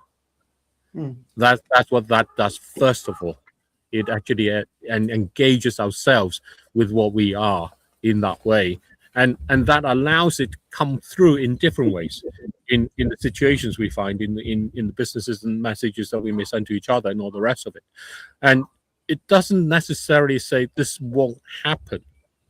It does change how we prepare ourselves for it. Yeah. And I think that's really important to consider along.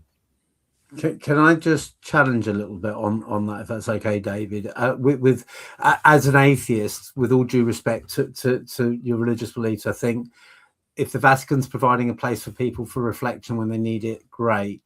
But when you look at what's happening in this specific war, it's driven on both sides by religious fundamentalism. You know, the language of the Trump administration is that of Christian fundamentalism. We know that the Iran's regime, and as I mentioned earlier, I distinguish between Iran's regime and the Iranian people. Iran's regime is a religiously fundamentalist regime. If religious, let's say moderate religious leaders like the Vatican are going to have an influence, where they should have an influence is challenging that fundamentalism and challenging Christians in America to say this isn't Christian, this isn't Christianity.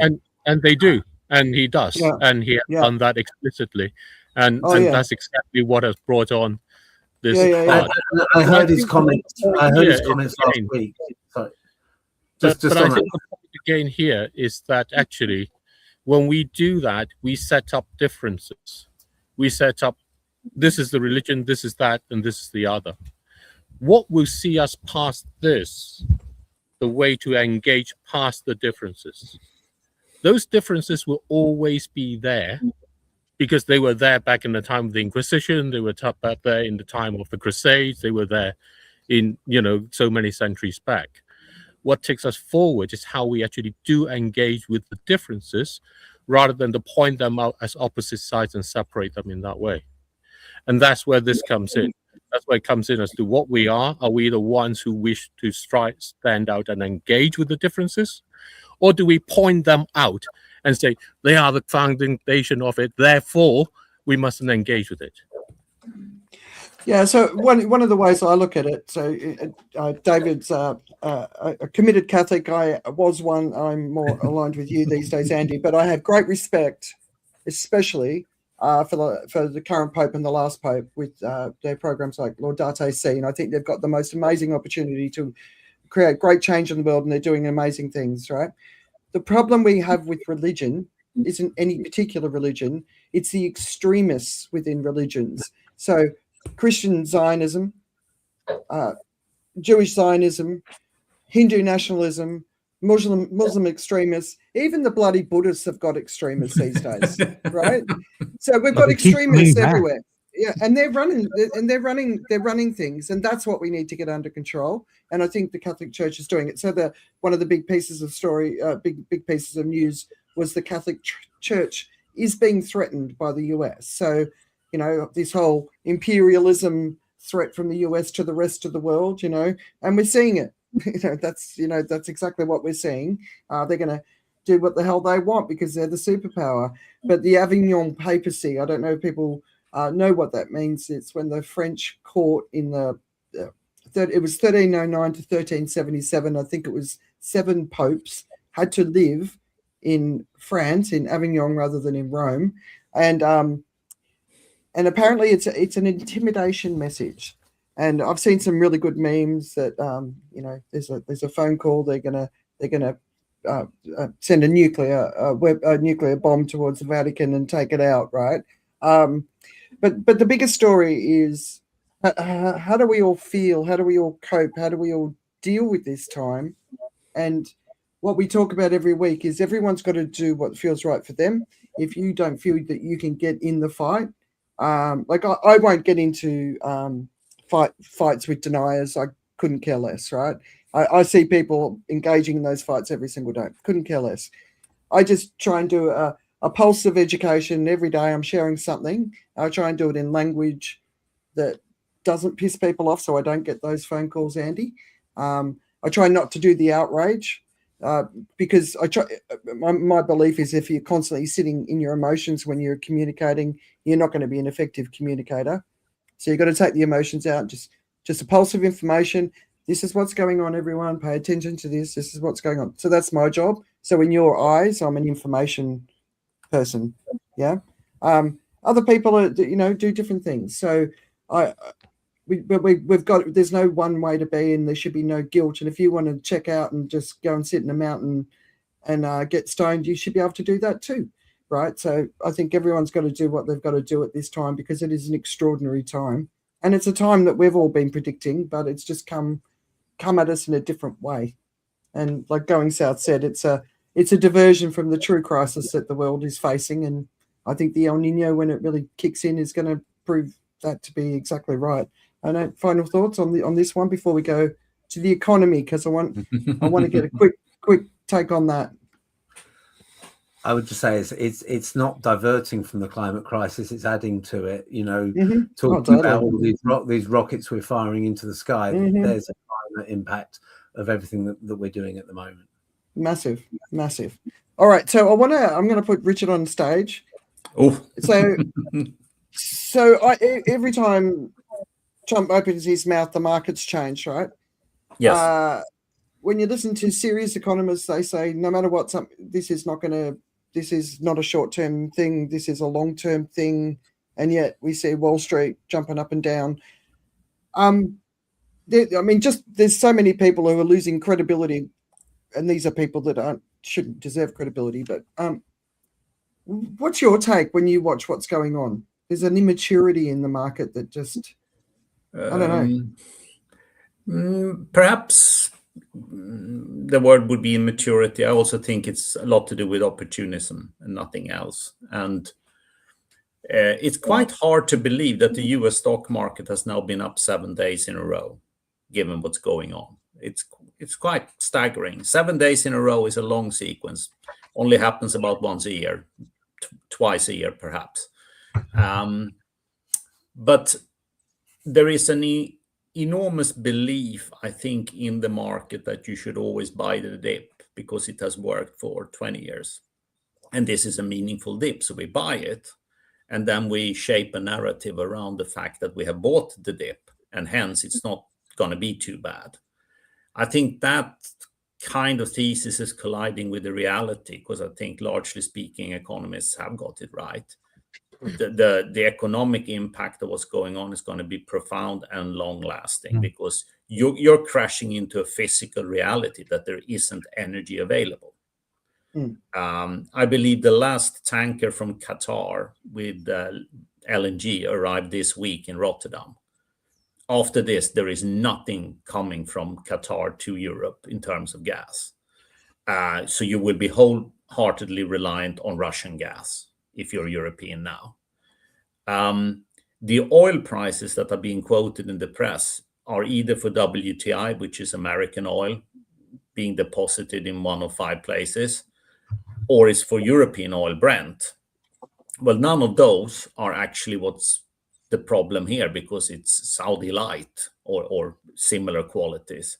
And they typically trade a couple of dollars away from those benchmarks. At the moment, those benchmarks are way under where physical oil is trading. Oil is trading more like $130 to $150 a barrel, which is $30 to $50 more than what's being quoted in the press as the price of oil. Hence, petrol prices and heating oil prices and diesel will keep going up. This is the physical reality. There isn't enough oil around. And you're running into enormous logistic problems because refineries are effectively tooled to process certain grades of oil. They're not just going to take any oil given the setting they have, and it takes weeks for them to reconfigure. So if they cannot get the Middle Eastern qualities delivered to basins in the Mediterranean or on the Atlantic coast, you are going to lose refining capacity. The Iranians know this very well, and that's why they hit the pipeline this week in Saudi Arabia and took out basically the big Saudi refinery. You are soon going to run into extreme pressures on kerosene, and we will see a lot more cancellation of flights because there isn't jet fuel around. That's the physical reality. How that does not translate into a full-blown recession is kind of puzzling to me, because I think you will see it. I think we are already in a full-blown recession. But the data will probably not show up until late May that tells us the economy is in free fall. That is the reality the stock market will be encountering over the next couple of weeks. And it's entirely possible that prices will stay high or high-ish, or whatever we want to label it as. But it can only stay high if we upgrade the potential of the future more, not the current reality that these companies are facing. So what about fertilizer? Call me a skeptical. Yeah, but what about fertilizer? Because obviously fertilizer, that's a big exactly part of it. the same. Absolutely, it's exactly the same thing. But there's also talk that Russia, Turkey, and China are all stopping their shipments of fertilizer to other countries, right? Of course. So it's not just the 30% out of the Gulf. You're going to look after your own. You know, I need this fertilizer. This is the same. I mean, you know, during 2022, when European gas prices went up, fertilizer manufacturers stopped producing because they know it can't be bought at those prices. And exports bans came into place. So you know, we had practice runs on this before. Incidentally, these 7 days of rallying has basically taken the US stock market to the level of the 27th of February before it all started. So it's worth kind of thinking about just what the stock markets may be versus the genuine sort of reality that you may face. And you know, what I think you get exactly is kind of like what Richard is saying is you have to stop looking at the market as what your life is going to be. And what actually happens is people end up seeing what their pensions, you know, kind of listed prices in that sense, and take comfort from that to their life. And that's a really dangerous habit to have. So, you know, get away from it. Can you explain that a bit more, David? What do you mean by that?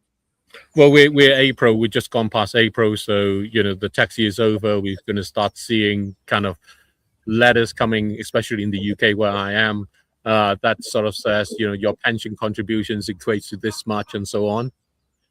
You know, cut that down by 50% at the start. That's the reality of what it is.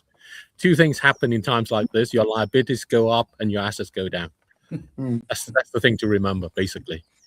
Yeah. Oh, all right. We're not going to. I'm just looking at the time, and I want to give Joe a chance to talk about it. We've got the Hungary election this weekend, and Orban is obviously, hopefully, going to be defeated. There's some great pieces about how the Hungarian model was basically used in the US. They're just done a lot faster in the US. There's if he does win, it's because the way they've set it up means that the percentage that anyone else needs to win by is so high, it's almost impossible. But there is a belief that the guy, I can't remember his name, will win in the opposition. But artificial intelligence, loads of stuff going on there. There's some really good stuff about just some of the really weird things going on in AI. But there was a great piece in the New Yorker. I'll put it up when Joe has a chat, and it's talking about Sam Altman. And yeah, I just thought it was really interesting. Joe, what was your takeaway from the Sam Altman show? Show, yeah, it's kind of a show, right? It was a show. Let's be honest. Yeah, That's exactly what it was. Before I do a bit of a rundown about what I did in terms of research, just want to share a little holiday photograph of myself recently. Nice. Yeah. Now, the thing about this is that Sam Altman is just someone in terms of his track record. It's someone you can't really trust. I mean, that's the simple bottom line. Whether or not he's the person to drive the success of something that needs the kind of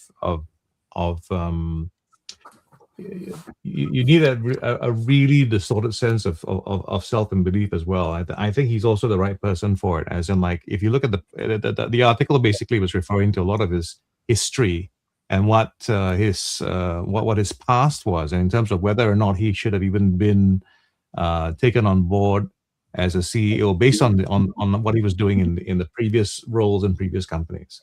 So in previous roles in previous companies, he's been he's had problems with staff boards and everybody else thinking that he's deceptive in the way that he portrays stuff.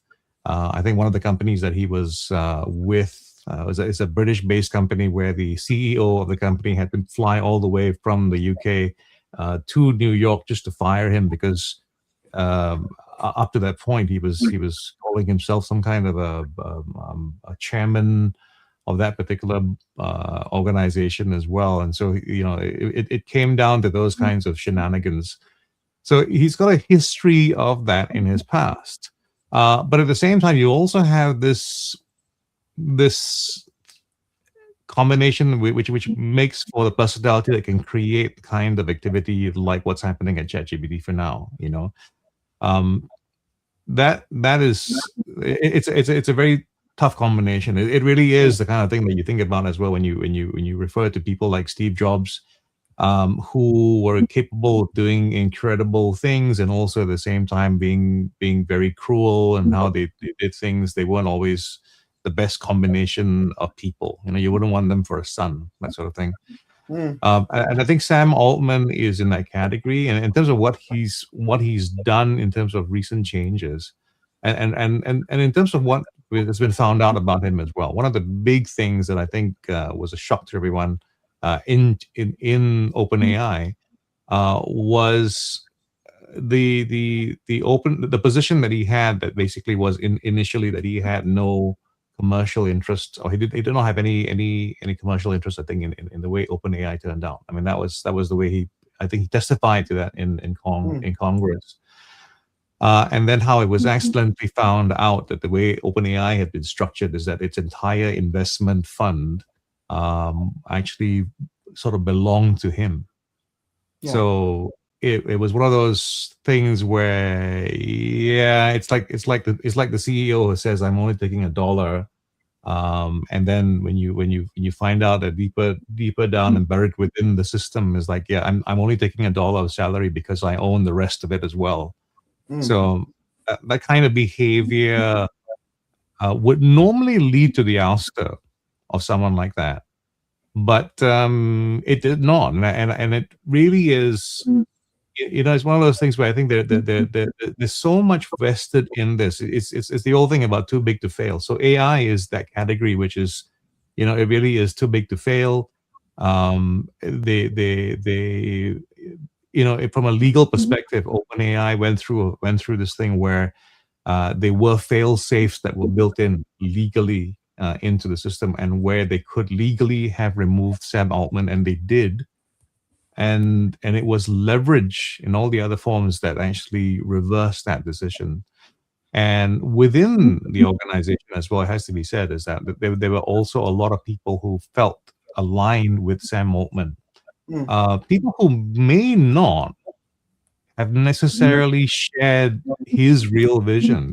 They could have been people who were equally fooled as well, because for the people who've dealt with Sam Altman, when they can compare notes, the notes don't always line up. So he's somebody who's obviously done enough things to tell different stories to different people, and as it's been described, maybe not passing the line of criminality, but certainly someone who doesn't just say the truth, or at least is compelled to say the truth. I just want to check in with Andy, because you had something else that you needed to go. Do you need to go? Yeah, I would need to in the next few minutes. All right. Okay. All right. I just don't want you to have to disappear. So the word sociopath turned up in the article a few times. And the other thing that sort of stood out for me is when you compared him to Steve Jobs, where that is a proven thing. Steve Jobs wasn't running AI. And that's the difference, like the most powerful technology that humanity's ever created, So that's the concern. Yeah. Can I just make an observation on this? Listening with a lot of interest to Joe, we seem to sort of go around in cycles with different charismatic or otherwise leaders, whether it's Steve Jobs, Elon Musk, Altman, whoever it might be.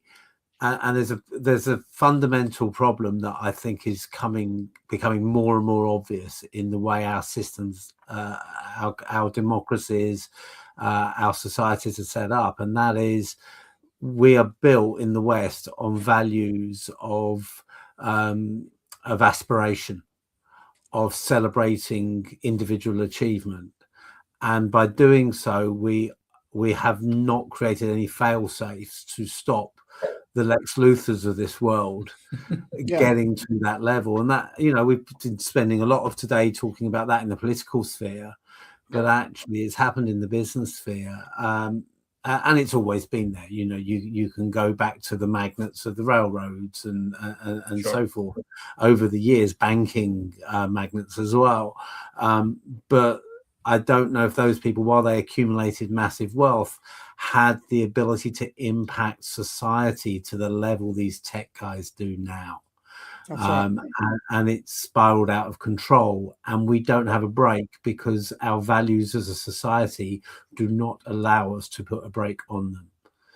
Because we celebrate human achievement, therefore you're not allowed to shoot them down unless you're in the media and you get some photos that do it for you. You can't do it on the basis of the damage they're doing to our society, just on the damage they do in their private lives. No, absolutely, 100%. And if you want to jump out, just thanks so much for joining us and for staying the whole time. I knew you'd enjoy being on the show, but Joe, we totally agree with you. Joe, do you want to add anything more to that? I think it's... No, I think in terms of when you think about where the world is and impact and stuff like that, you talk about the technology that really changed the world, right? It's like at the time, if you without knowing it at the time, by launching the smartphone, the iPhone, I guess Apple was in charge, had its hand on the thing that would really change society and really ruin us. Yeah. So it's the path, right? So it's like the invention of nuclear technology. Really, sometimes maybe it had kind of a good idea behind it. I think AI also has a similar thing. It's designed to be nuclear technology would be different. I think it was really developed as a bomb. So, yeah. I mean, but it's about progressing the science and doing stuff and all that, taking it out there. I think it seemed like for Apple, for instance, it was seen as something quite benevolent when it first came out, and they did research. They had this nice sense of how when you interact with a touch screen, because of that feeling, they actually figured that the human brain responds with love and stuff like that. And it also has been weaponized. I mean, we're just very good at ruining a good thing. You know, we sure are. I mean, I think it's unintended consequences. I think that's the point of it. Is we don't actually consider sufficient about unintended consequences. I was what was that? Bring this up. I was writing this. When you say we, David, it's not we. It's the people leading us. No, I think it's all of us. I mean, you know, back in time, St. Aquinas, 1200. You know, kind of time. He had this. Richard and I was writing about this in our book, The Unsustainable Truth, and we were talking about good versus evil. And the point was at that time, his philosophy had 4 criteria for good, and you had to meet them all. One of those criteria is the fact that the consequences of this, whether you intend it or not, have to be good. All of them, all of those consequences. That basically meant that no action can ever be considered as good. And that puts a rein to yourself to thinking, I'm going out to do this for sake of good. Because that motivation to do good is a hugely powerful rationalization for everything that you do. And those are the 3 conditions, or things like, you know, is this thing intrinsically good? You know, kind of this, is this for a good outcome? You know, so if I bomb this place, it's for a good outcome or something. It's the way I do it in good through materials and those sort of things. But this last part, the fact that it's tacked on and is requirement for all 4 conditions, means that back in those days it's recognized that actually our actions cannot be good. They can at best serve us in what we do. But we forget that. It doesn't matter who we are, or what we are, or whether it's leaders or us individually. And if you think of our business world, our commercial world today, our commercial world attaches onto one of those 4s as the thing that is good, to rationalize it, and ignores all the rest. That's how you get DuPont creating microplastics. All right. Okay. So we've gone over time, of course. We have. I just want to just a couple of. We talked about the Godzilla El Nino. So it's not normal to be able to predict an El Nino at this stage, and often the predictions don't work out, and that's a physics thing. And David could better explain it. But they're pretty convinced that this is going to be one of the biggest and the largest El Nino episodes in the past have reset the global climate for decades afterwards. So that's why this one's an important one. We've got 3 cyclones coming through. I think it's 2 in the southern hemisphere, 1 in the northern hemisphere, just near the equator, which is unusual. And I just noticed a colossal one is going into New Zealand at the moment. So I'll put them in the weekend reads. There's plenty going on. Another piece that was in the Guardian is non-survivable heat waves are already breaching human limits. So I was a bit surprised to see this in the Guardian, where they were still talking about the 35 degrees temperature as the measure.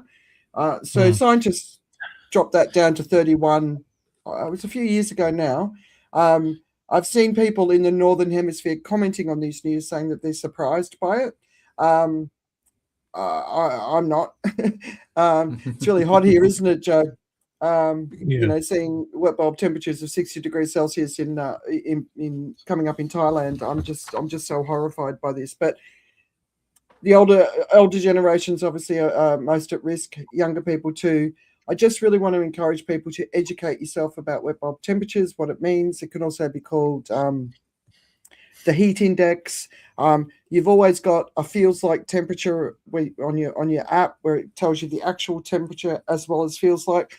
Understand that that's the one you've got to be paying attention to. It's not enough to sit in the shade. If you start feeling woozy, work out what heat stroke is, what the symptoms are. I had it once in Thailand. It was horrible. I had to get to aircon as quickly as possible. So, what's keeping you guys distracted? Well, I'm in Malaga, so that's keeping me distracted. It's what you doing in Malaga? I'm actually able to be here with all my kids, my family. So we're Oh, here nice. for holiday. It's quite Easter. rare. Yeah, because as adults, they've all got their own jobs and their own timetables. So that's actually quite a rare treat in that way. So it's been fantastic. Nice. Yeah. Brilliant. Well, for me, having spent Easter weekend in France, it's the wonderful game of pétanque. You cannot beat it. The pace of it, the discussions around it.